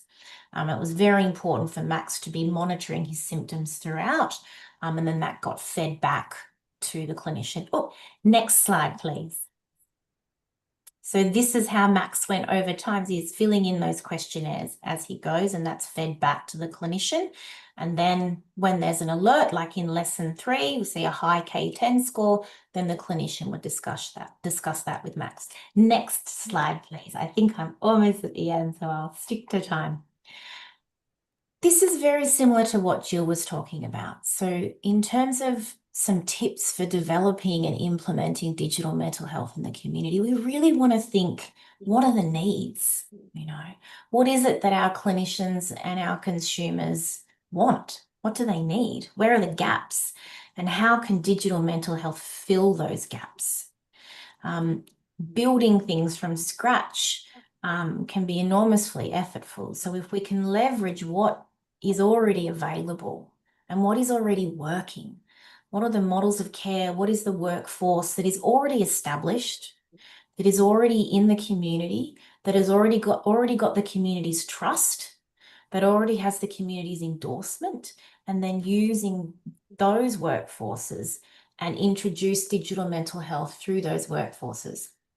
So what we've done is we've done a lot of work to develop relationships with GPs, with psychologists, social workers, because they're already doing great work in the community, and then adding on to their practice digital mental health little bit by little bit by little bit.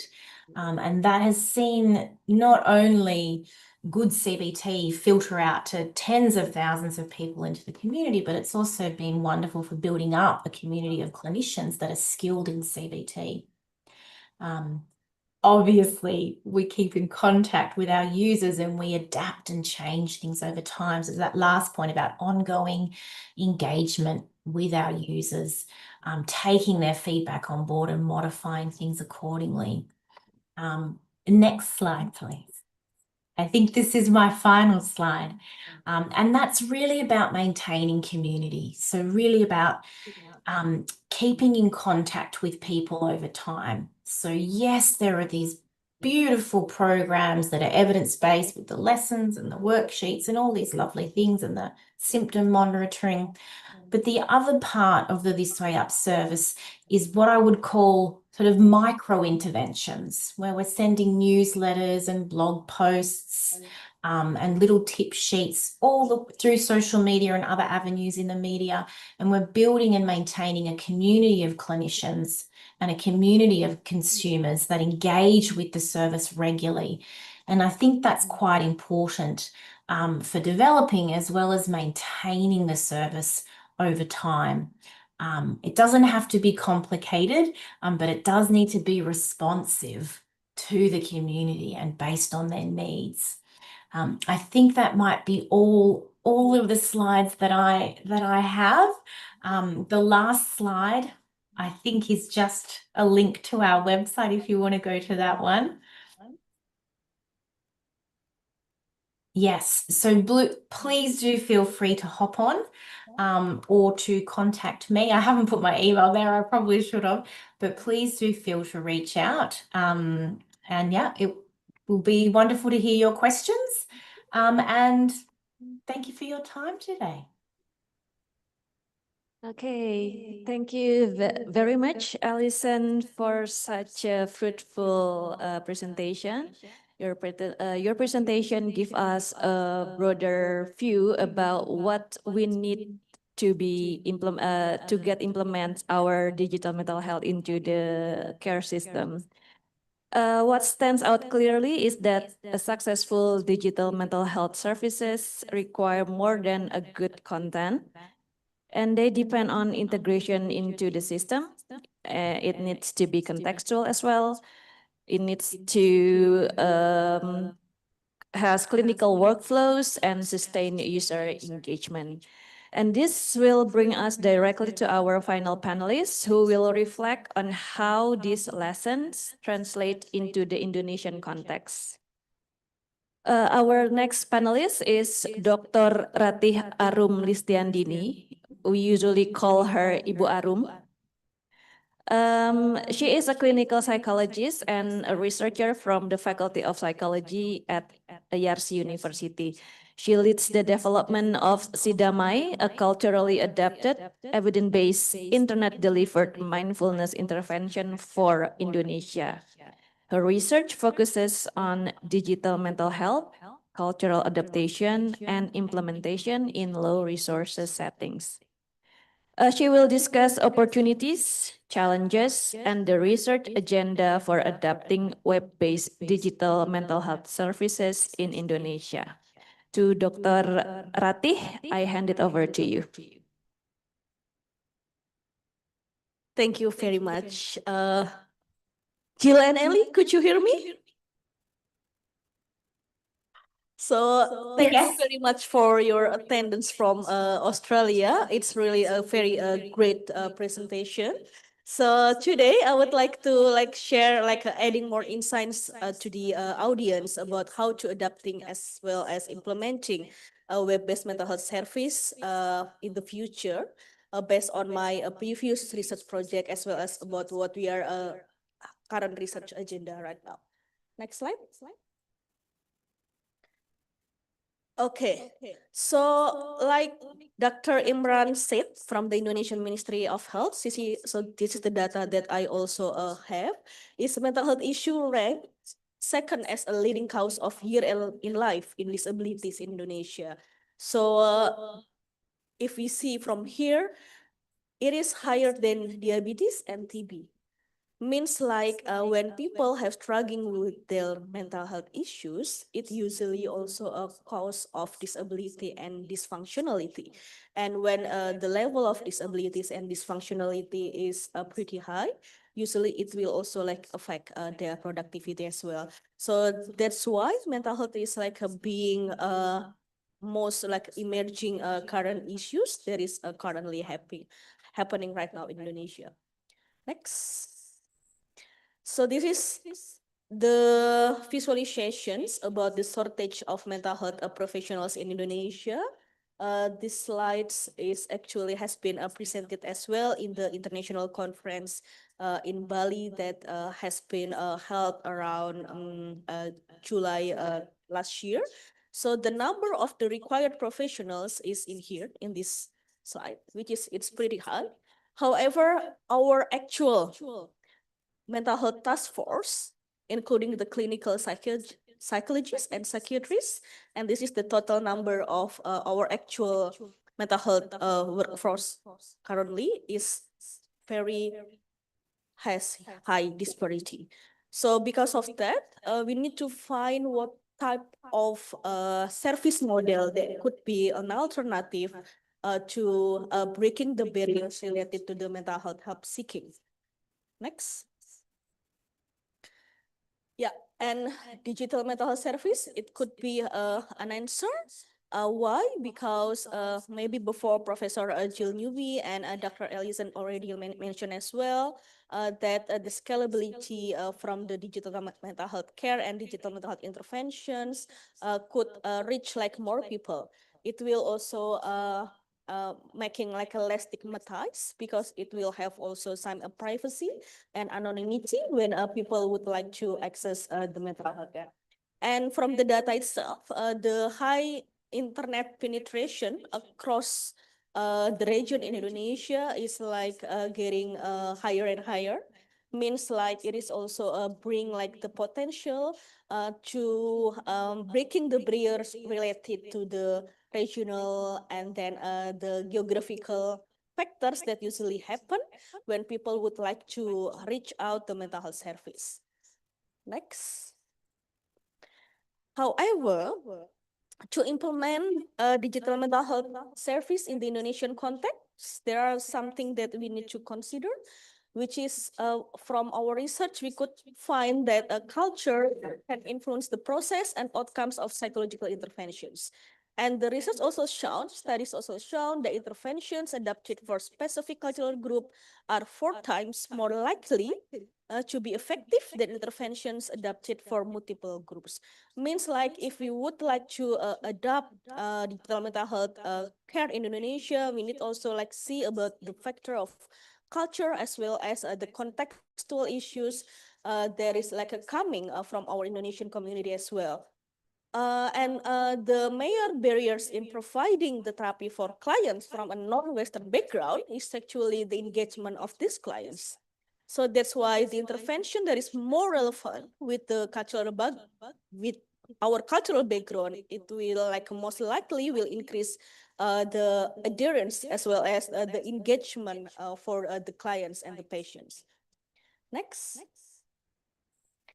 So this is the framework that I use for adapting an evidence-based digital interventions from Australia to be implemented to Indonesian context. The first one is information gathering to help to make decision, and then we could also like start from the design intervention after we have like enough informations about what is the approach that is most suitable for the Indonesian community. And then on the next is like a pilot test and having the clinical trial and broader implementations. So when we talk about the research in adapting the digital interventions, this step by step is clearly mentions that we couldn't in a rush to implement something that need to be studied first.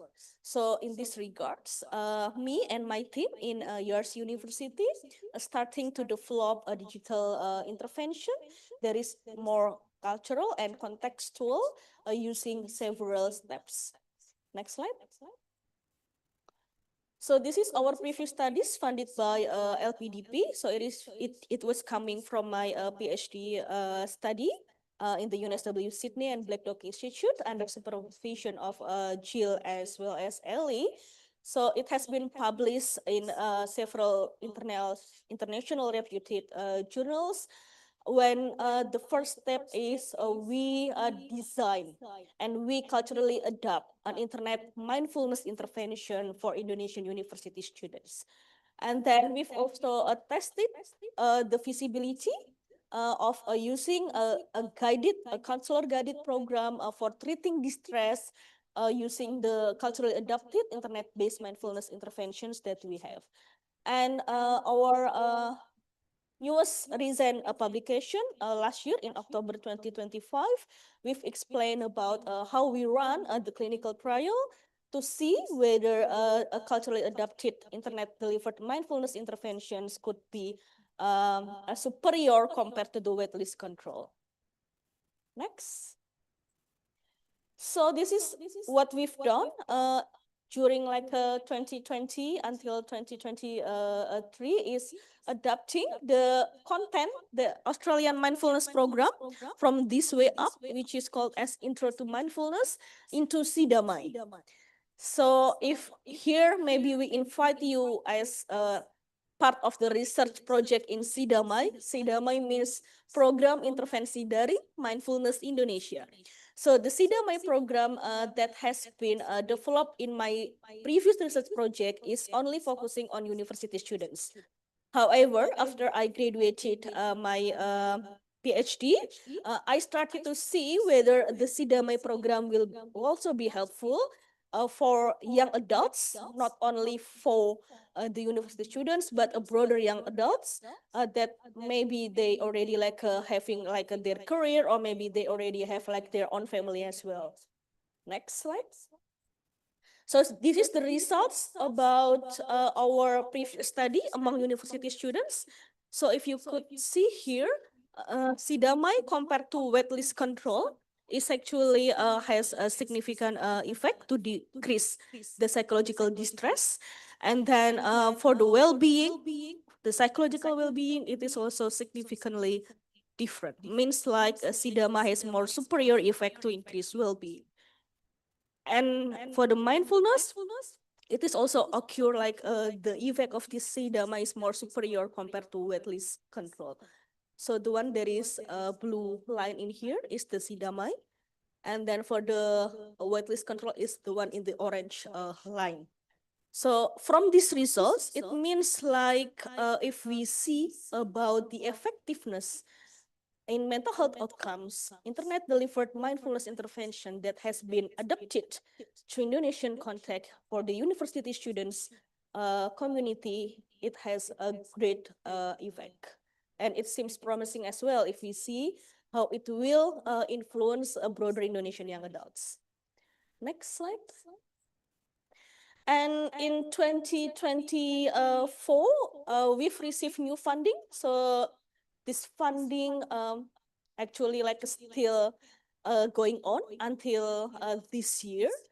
The funding is coming from Koneksi. It is also from Australian government collaboration with Indonesian government as well.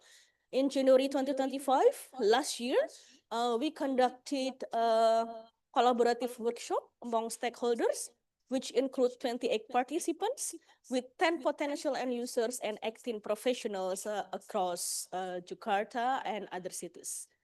What we found is, next slide. This is the results of our collaborative workshop that has been presented as well in the international conference in Bali. The first thing is digital mental health service could provide wider access. So all the stakeholders, the end users, and the practitioners and professionals agree that it could provide wider access and ensure the anonymity of the participants or the clients. And they also give some another insights that actually digital mental health intervention could be also a platform for giving information as well as to prevent the mental health problems.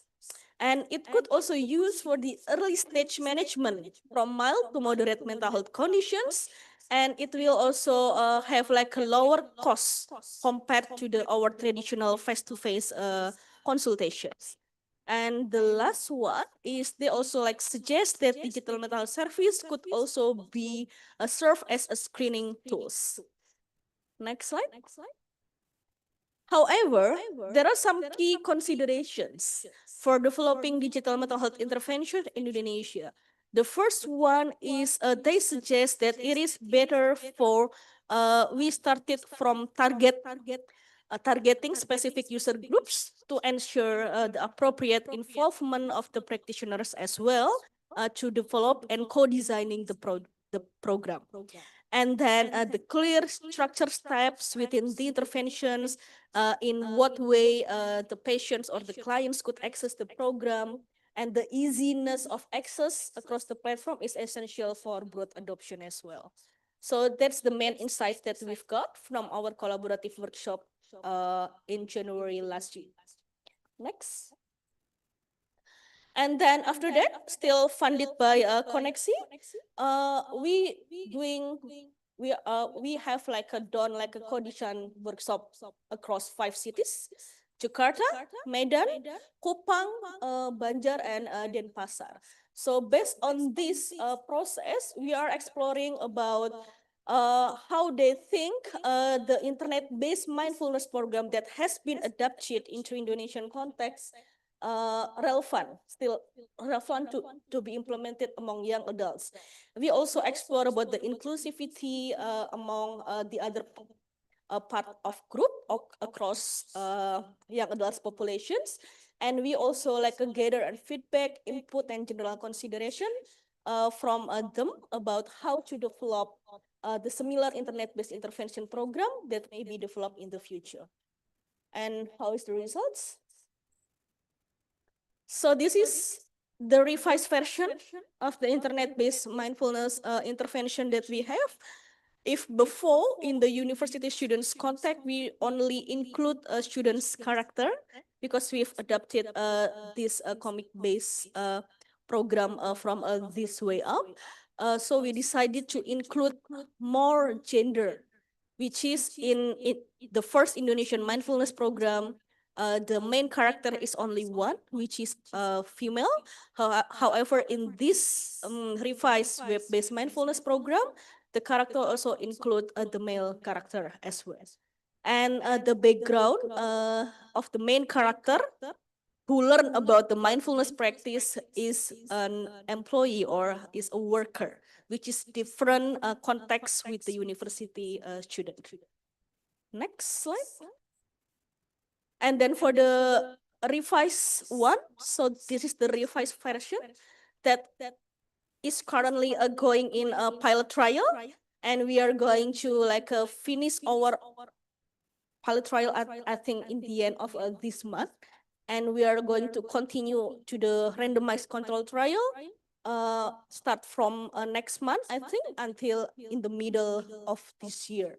So it includes the illustration, it includes the the narrative story about the main character, and then we also include the summary of the the mental health programs in how to practice mindfulness, and then journal of mindfulness daily practice. This is the adapted version that we have currently and still in the pilot trial process. Next. Next slide. Okay, so based on our Koneksi funded project, what we found is actually Indonesian web-based mindfulness module requires stronger cultural, linguistic, and contextual adaptations. And then a key challenge could be the limited representations that could, be handled by having a more diverse character in the comic. And then we also anticipate the low mental health literacy, the usability and accessibility barriers, and overly idealized help-seeking narratives. However, they also suggest that the module of the mindfulness intervention, it could be like an early web-based psychological support, not a standalone treatment. So from this finding, we suggest that with targeted improvement in content, design, and accessibility, this web-based intervention has strong potential to become a user-friendly, inclusive, and scalable digital mental health entry point in Indonesia. And this is how our current project is have right now. Next. So in the early of 2025, we've received new funding from Australian government under the Department of Foreign Affairs and Trade under the DFAT with the scheme of Australia-Indonesia Institute. So with this current project, we aim to adapting this way up features and service for Indonesian context. And we also would like to explore and investigate the most feasible, acceptable, and contextual model of care for web-based digital mental health service in Indonesia. Because previous panelists already mentioned but there are different type of model of service. So we would like to exploring that, which part of the model of care there is best applied into the Indonesian context. And the future agenda is implementing and integrating an evidence-based mental health service into the Indonesian mental health system. Next.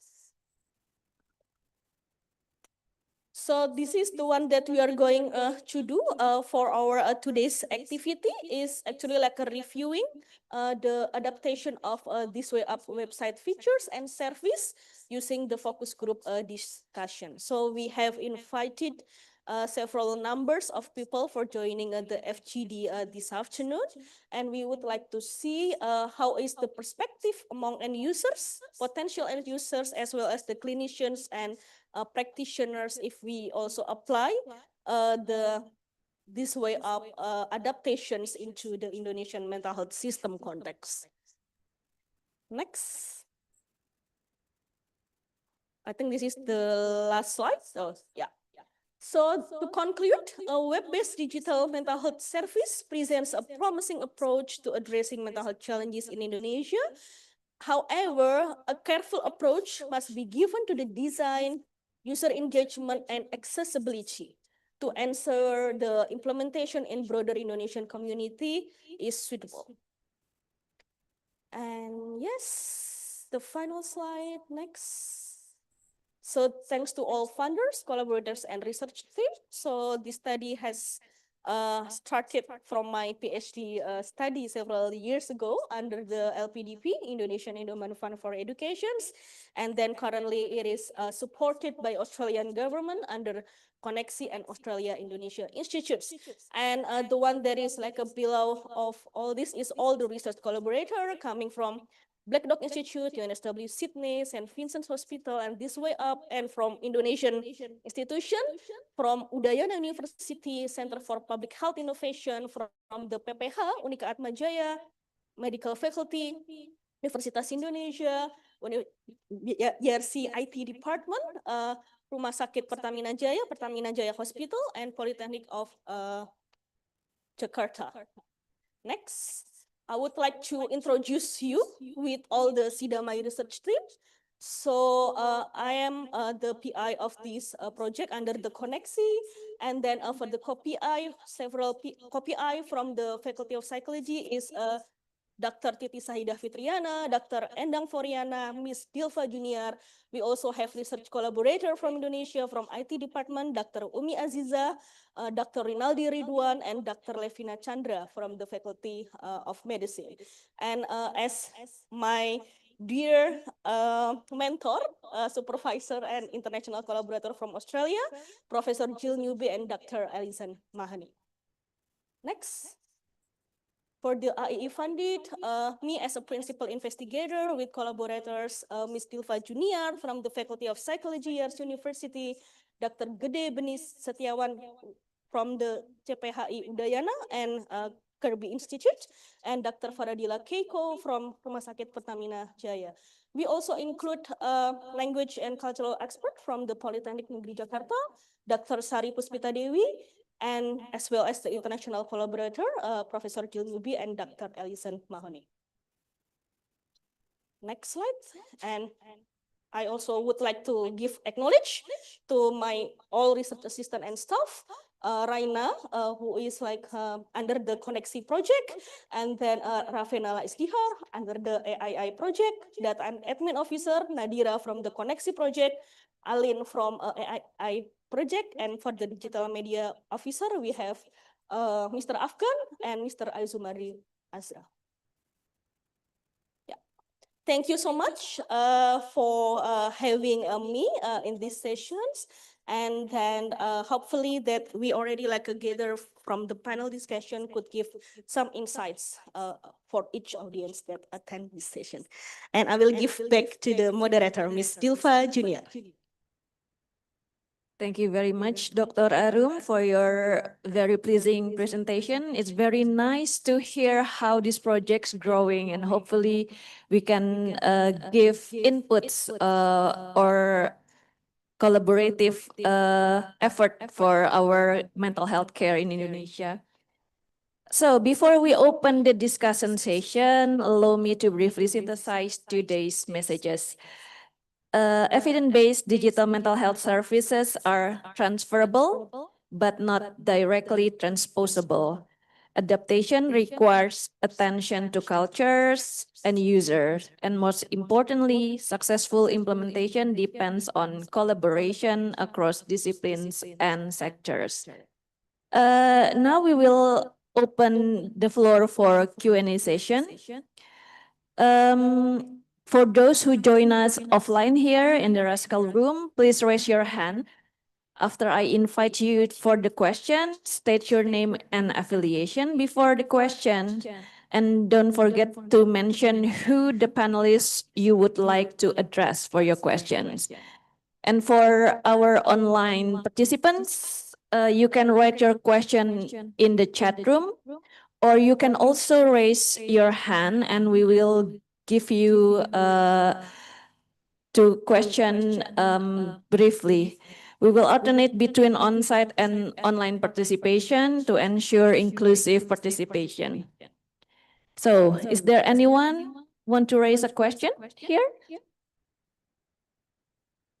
From the online participants, maybe, if there's any question? Yeah. And we have to wait for the question to pop up in the screen. Okay, we have the first question. Who is the person?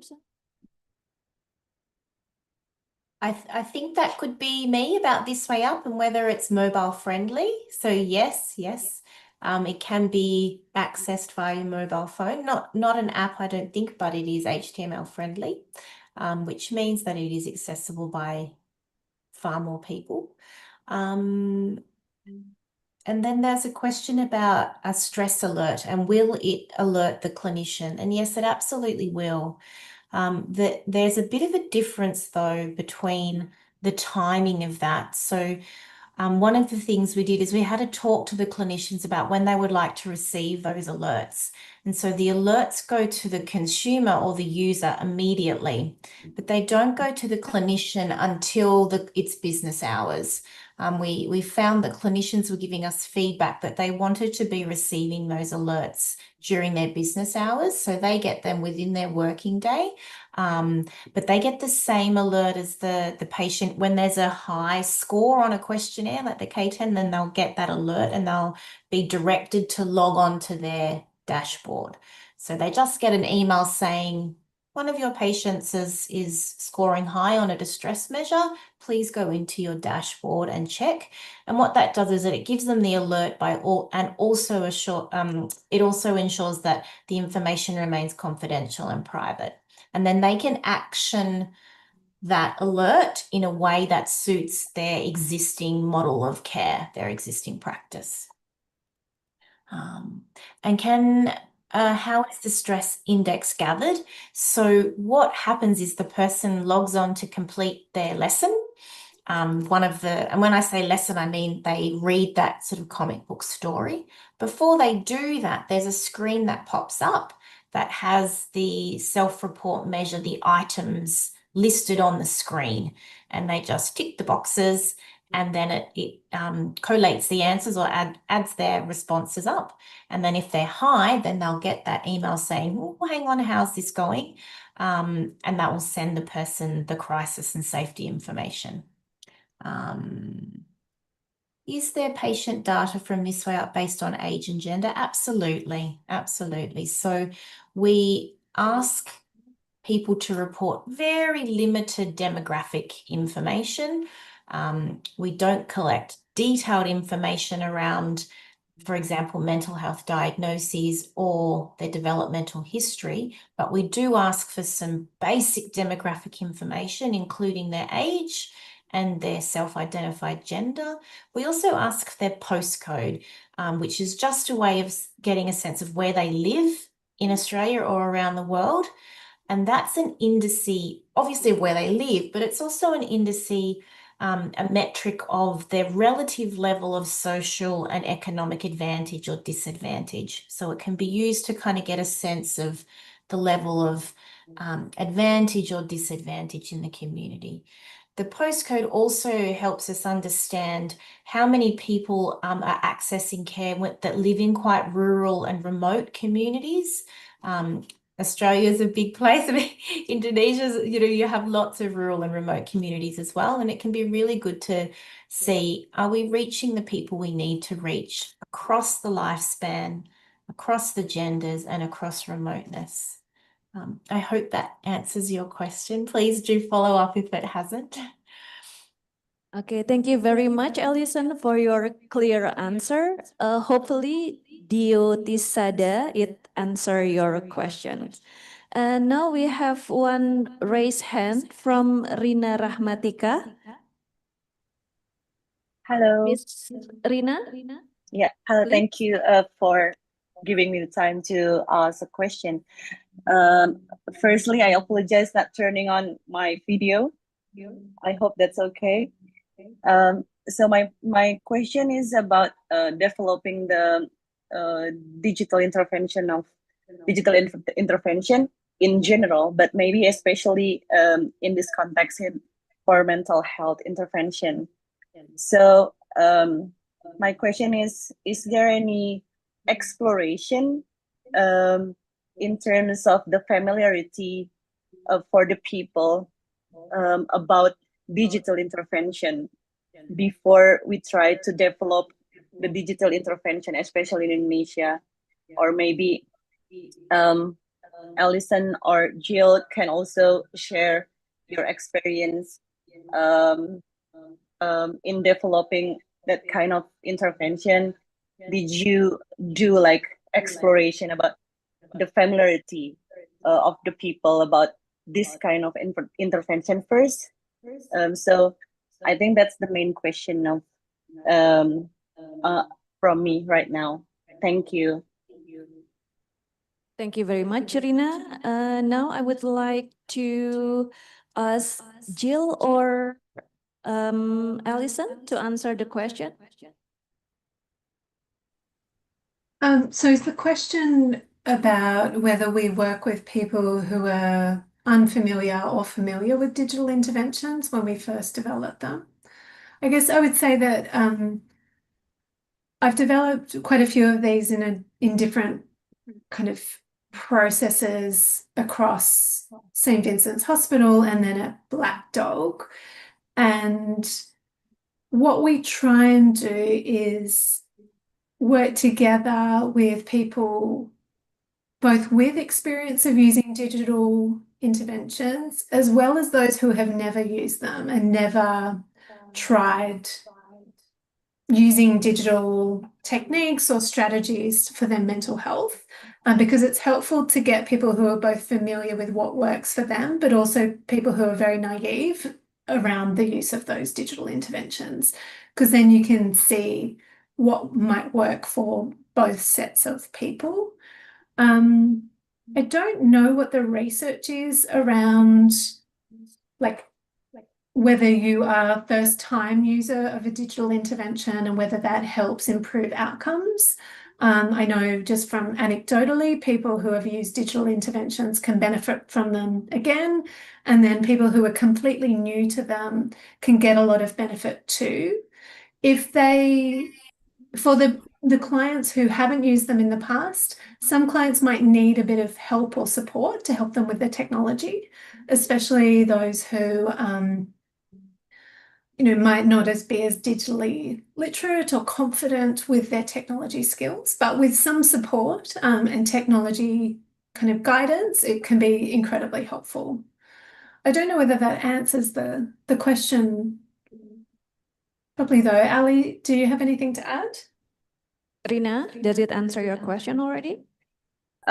Yes, it did, but so because I was questioning this because in terms of some challenges of conducting the digital intervention, one of them is the engagement. I mean, I was wondering that maybe it's because the familiarity of participating in this kind of intervention, because it's technology based, so like not all of the people, or like maybe certain population not familiar with this kind of intervention. So Mhm. um, so that was the main purpose of me questioning. So Right. if mhm. Yeah, so I think with the disengagement or dropout, just from my experience in working with clinical trials and also clients that work through these programs, I haven't observed that as the main factor that influences disengagement. I Okay. think there's a couple. So one is motivation. So motivation can be quite high when someone starts a program, but it can wane or reduce as their symptoms improve. And also motivation can be challenging with conditions like depression, as people's motivation gets a lot lower and their drive to engage in any kind of activity in their lives, that can be a challenge. So I think that's one thing, is motivation. The second thing is people's lives are busy, and when people have a lot of competing priorities and caring responsibilities, or sometimes chaotic lives, and have difficulty engaging with something because of whatever life circumstance they're in, that can be another challenge that can make it a bit difficult to disengage and a bit difficult to engage with the program long term. They're the main couple of things that stand out to me is why Okay. people disengage. Yeah. Okay. Thank you, Jill. That's okay. Thank you very much, Jill, for your explanation, and thank you for Rina for the questions. And now I think we have one question for Dr. Arum. Is SIDAMAI website will be launched and can be freely accessible for the community? Please, Dr. Arum, give your answer. Okay, thank you very much, Ms. Puput, for the questions. Yeah, actually, we are currently having a collaboration with This Way Up to see whether the model of care that is adapted from Australian This Way Up program could be also applied and implemented in Indonesian context. And hopefully, when all the data already together and we have figured out how to make it public in the routine care practice, we also have planned to launch that in the future. And in the current process, what we are going is to finding whether this type of model of care within This Way Up could be also implemented in Indonesian context. And there are some questions that we need to address as well before we publicly launch, how is it better to introduce the program, because I agree with Ms. Rina, who mentions that maybe the familiarity of the approach could be also a barrier as well, despite the availability of the program. So we would like to find that from our current research. So hopefully after that, we are going to have more firm questions, how we are going to deliver SIDAMAI program for the public in routine care. Thank you so much. Thank you, Dr. Arum. And for Puput, hope it answer your question. So please patiently wait for the launch of SIDAMAI. Okay, due to the time limitation, we have one final question. It's for all panelists from Minerva. The majority of people access community health center, or we call it puskesmas here in Indonesia, as their first level service. Can this service be implemented at the puskesmas level? I think she means this digital mental health kind of intervention. Does it have to be a hospital? And how is the medical fee calculation for this service? This must also be taken into consideration, given that service at puskesmas are capitation-based. Is there a maximum access limit per user, or can access be provided at any time? Okay, for all panelists, who will answer the question first? Shall I Okay. speak from the This Way Up perspective? Maybe Alison? Did you want to jump in, Jill? So I think one of the lovely things about the current project within DFAT is that Dr. Ratti is trying to work out what's the best model of care, or what might be a range of models of care that is going to work, or we think may work as our best guess within Indonesia. So that's the wonderful thing about digital mental health, where it's This Way Up or another digital mental health platform, is there's flexibility in implementation. So I certainly use This Way Up every day in a hospital setting, a tertiary referral like specialist anxiety disorders clinic. But then it's also used in community health centres all across Australia. It's used in private practices all across Australia. It's used by our Royal Flying Doctors Service that flies to remote areas of the country. It's used in youth mental health services. It's used in schools. Lots of different settings can use This Way Up. It's really about thinking, okay, where are the needs in our community? Who can use it? Who wants to use it? And how does it best fit in with what's already working very well? So from a conceptual point of view, because I have a lot of ignorance about the Indonesian healthcare system, the contemporary Indonesian healthcare system, from a conceptual point of view, I think digital mental health would be fantastic to use within community health centres. Most programs are free, so there isn't a fee associated with them. And they're scalable, so there isn't a limit per user. Certainly not from a technological point of view that there are good, that there's not, you can use them anytime, anywhere with an internet connection in terms of This Way Up. From a clinical point of view, obviously you wouldn't want to be doing multiple programs at any particular point in time. You'd want to be doing one treatment at one time. But in terms of an access point of view, no. So that's one of the benefits of digital mental health, is the scalability is really very robust compared to face-to-face psychological interventions. Would you add anything to that, Jill or Rati?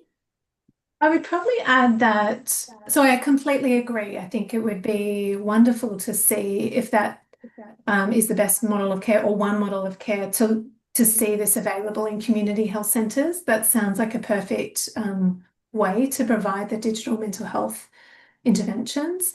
I would say that it's important to acknowledge that This Way Up is funded by the federal government. And so although it's free for end users, it's not free to design and deliver and maintain the platform and service.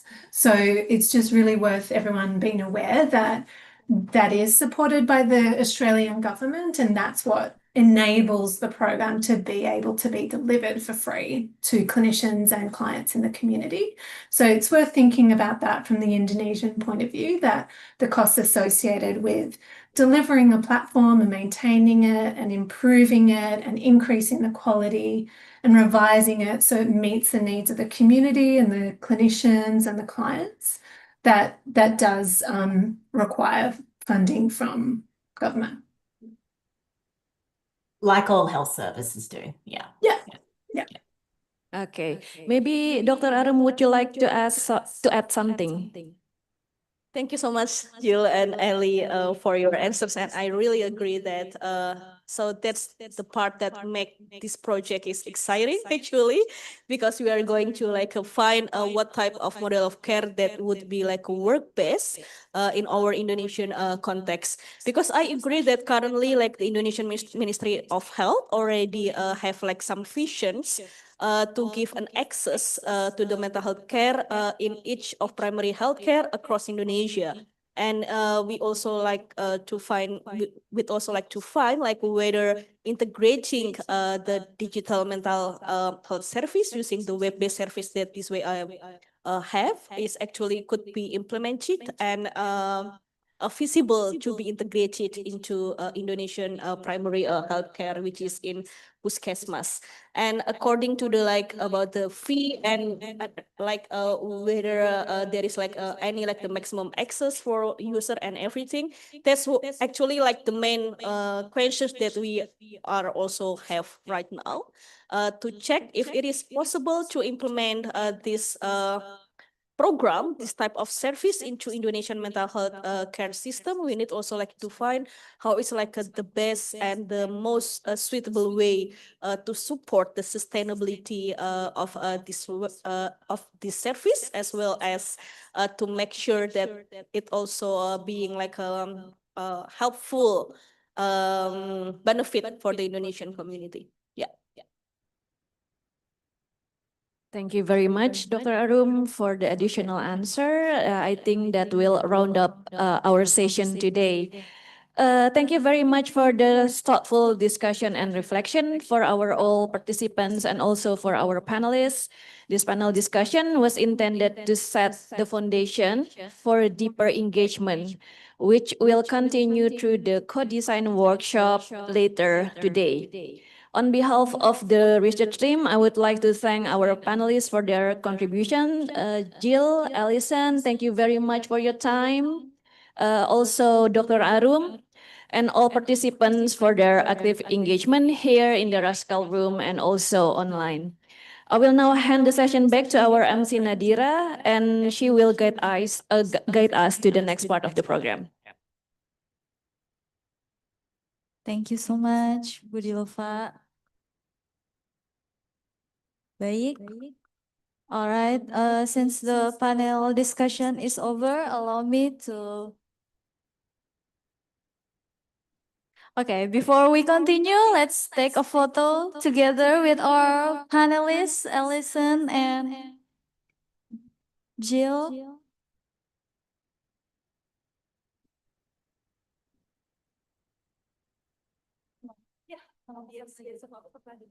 Ayo semuanya berdiri, kita foto, kita foto.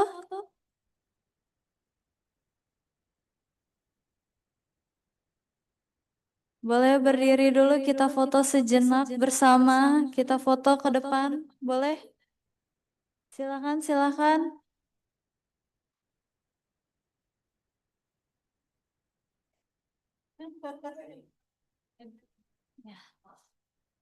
Kurang nggak bangkunya? Ada yang berdiri, ada yang duduk, ya.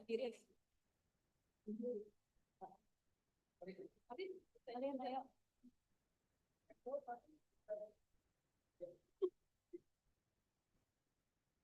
Kalian situ takut crowded banget gak sih?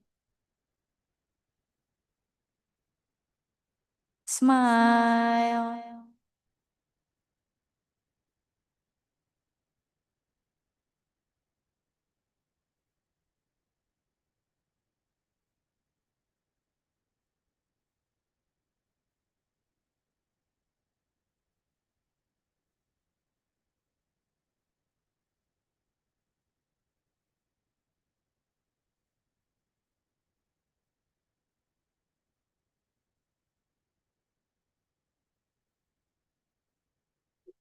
All right, thank you for the lovely photo.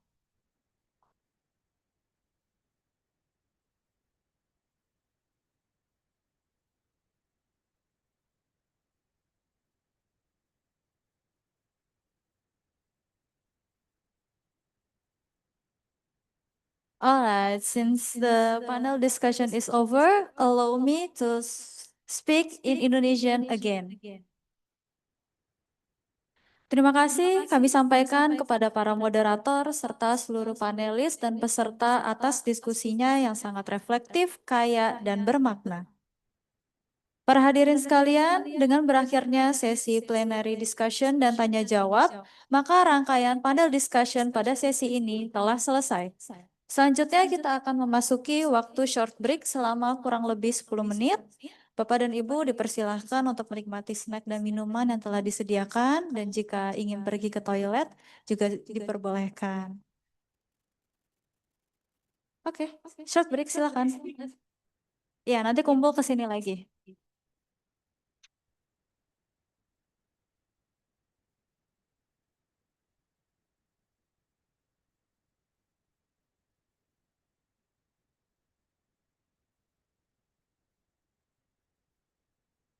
Stop taking meeting notes and let ClickUp AI Note Taker do it for you. It allows you to focus on your meetings, not your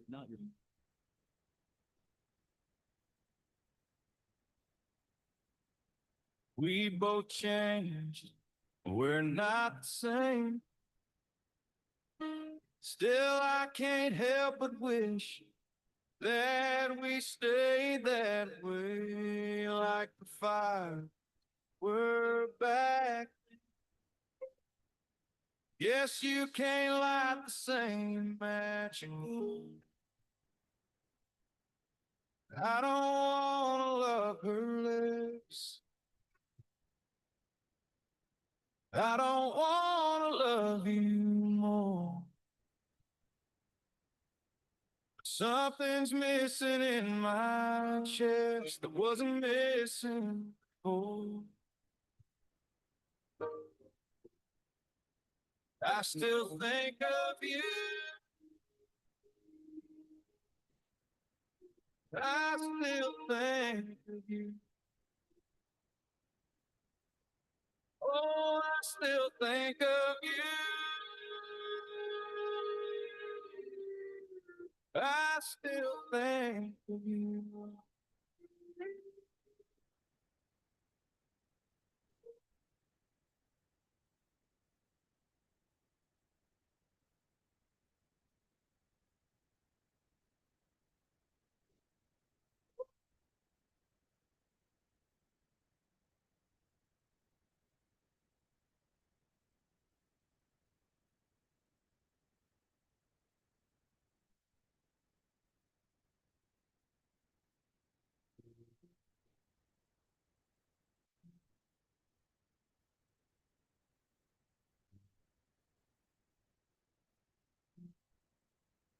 The way that I walk, the way that I talk, the path I have wandered alone.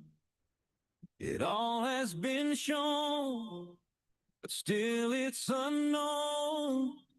The place that I'm going is home. I've heard it said we come from a long line of dreamers. I thought that I was alone. Now that I see it's the line of believers, I've got a family of my.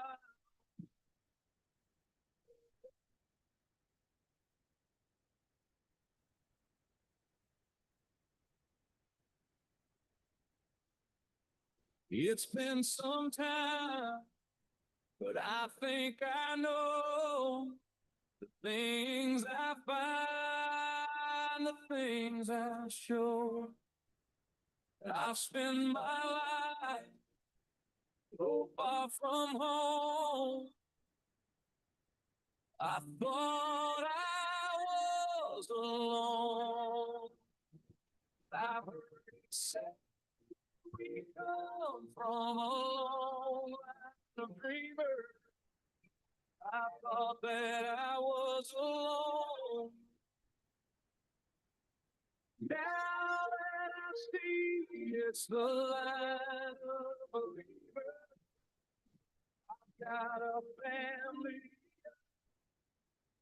my own.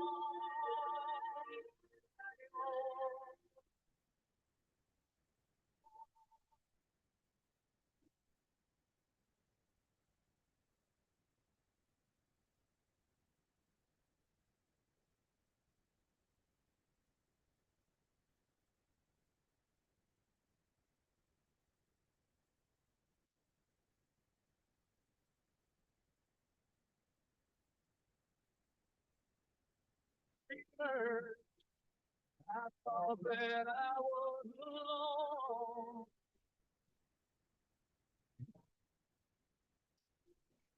The light believe I got a family. My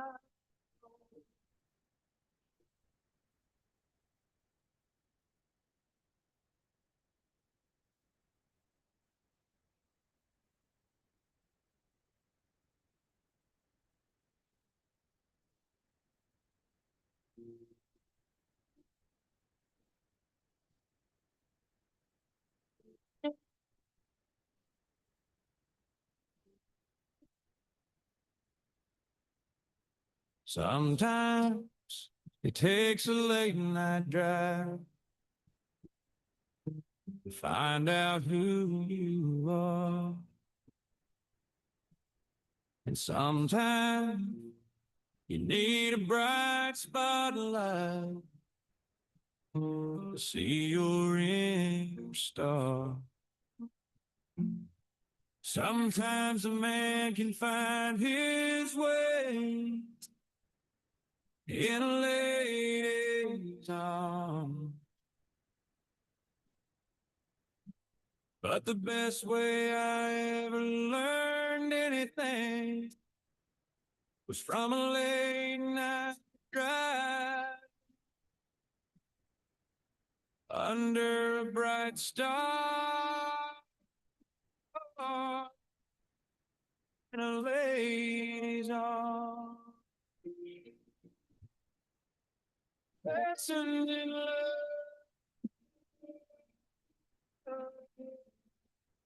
lessons in love.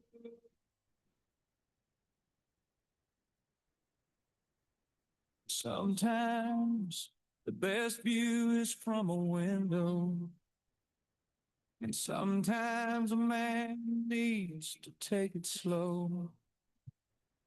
But the best way I ever learned anything was from a back row view.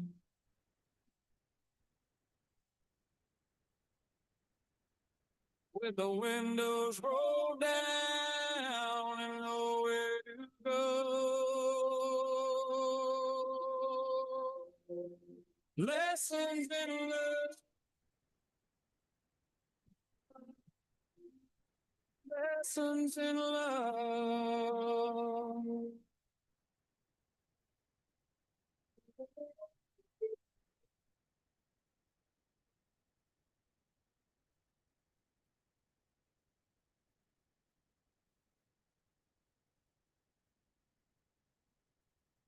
Sometimes a man can find his way.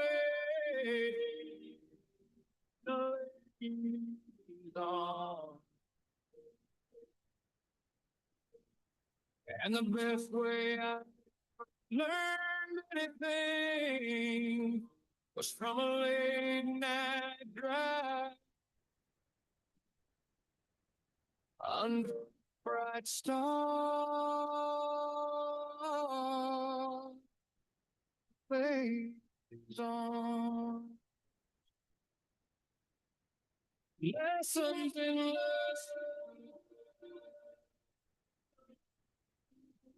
Lessons in love.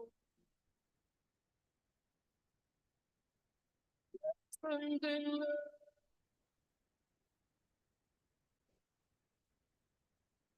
Lessons in love.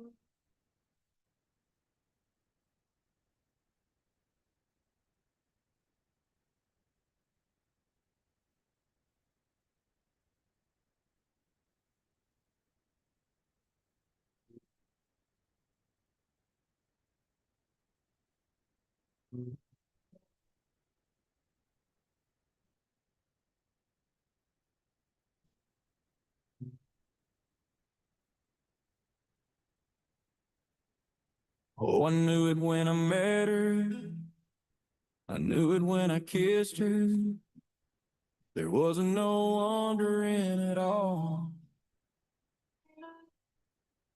And later on that night, I told her I loved her. Man, it wasn't just the alcohol. And when it gets like this, I don't even have to question. Some things are meant to be. It's clear as a bell. It's like the universe telling me some things are meant to be. Like how a river don't run up a mountain. You ain't gonna catch a snake with a fishing pole. You ain't ever gonna learn to fly by counting down the seconds that it takes for a rock to hit the ground. So I should be thankful that some things ain't meant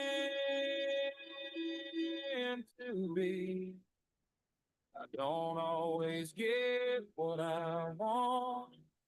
I get what I need, and something ain't meant to be. There's a lot of things in my life that I'm thankful for, that I can't even hold. You don't know what you don't know, and that makes life a mystery. And it ain't up to me. Like how we're going up a mountain. You ain't never gonna catch a snake with a fishing pole. You ain't ever gonna learn to fly by counting down the seconds that it takes for a rock to hit the ground. So I be thankful that some things ain't meant to be. I don't always get what I want. I get what I need, and some things ain't meant to be.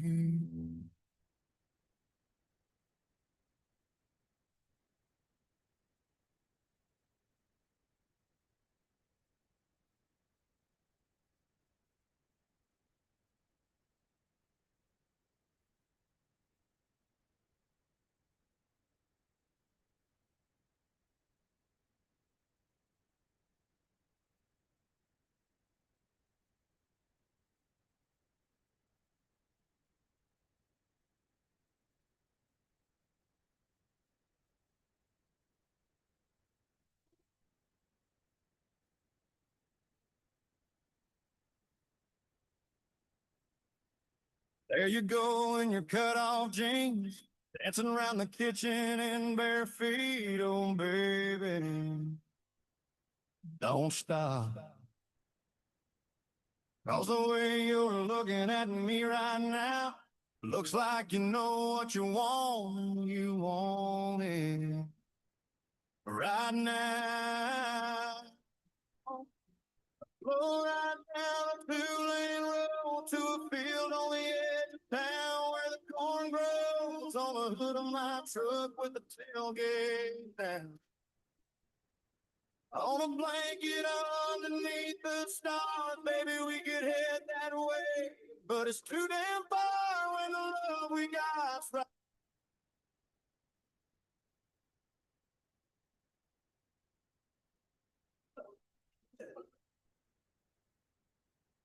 Tes, tes.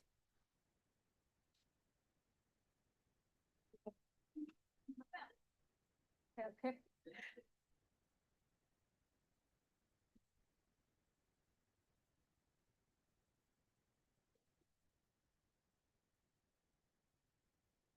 Dah. Yes.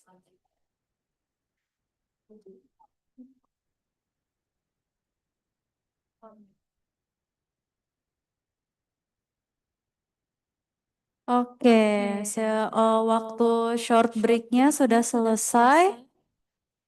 Gimana nih coffee break-nya? Snack-nya udah pada kenyang, udah pada dimakan? Oke, nanti kita makan lagi ya isoma kalau masih yang kurang-kurang. Oke, untuk selanjutnya kita akan memasuki waktu briefing dan penjelasan teknis kodesain serta prinsip etika penelitian yang akan dipandu oleh tim peneliti. Sebelumnya mungkin sebelum di briefing aku ingin menyampaikan beberapa informasi. Boleh deh tanya. Untuk sesi FGD akan dimulai pukul 1 sampai pukul 15.30 dan ruang FGD-nya akan berada di ruang klasikal psikologi lantai 6. Jadi setelah ini nanti kita akan naik ke lantai 6. Lalu selanjutnya untuk lift bisa diakses dari keluar dari ruangan ini ada di sisi kanan dan di sisi kiri. Dan untuk peserta FGD nanti untuk konsumsi bisa diambil di lantai 6 dan untuk peserta undangan lainnya akan disediakan di lantai 2 yaitu lantai ini. Selanjutnya untuk terkait reward setelah penyelesaian sesi FGD, peserta dipersilakan untuk mengikuti arahan fasilitator untuk pengambilan reward. Terima kasih. Selanjutnya akan aku serahkan kepada tim peneliti. Pada Vela dipersilakan. Baik, Assalamualaikum warahmatullahi wabarakatuh. Selamat siang. Perkenalkan saya Vela. Saya salah satu tim peneliti. Sekarang saya akan menyampaikan terkait FGD yang akan dilakukan di jam 1 sampai jam 15.30. Yang pertama-tama kita akan membagi ke dalam kelompok terlebih dahulu. Untuk yang onsite terdapat 4 kelompok. Ada kelompok FGD 1 yaitu yang berisi ahli dan praktisi semua. Lalu untuk FGD 2, FGD 3, dan FGD 4 akan diisi oleh seluruhnya end users. Gitu. Jadi untuk teman-teman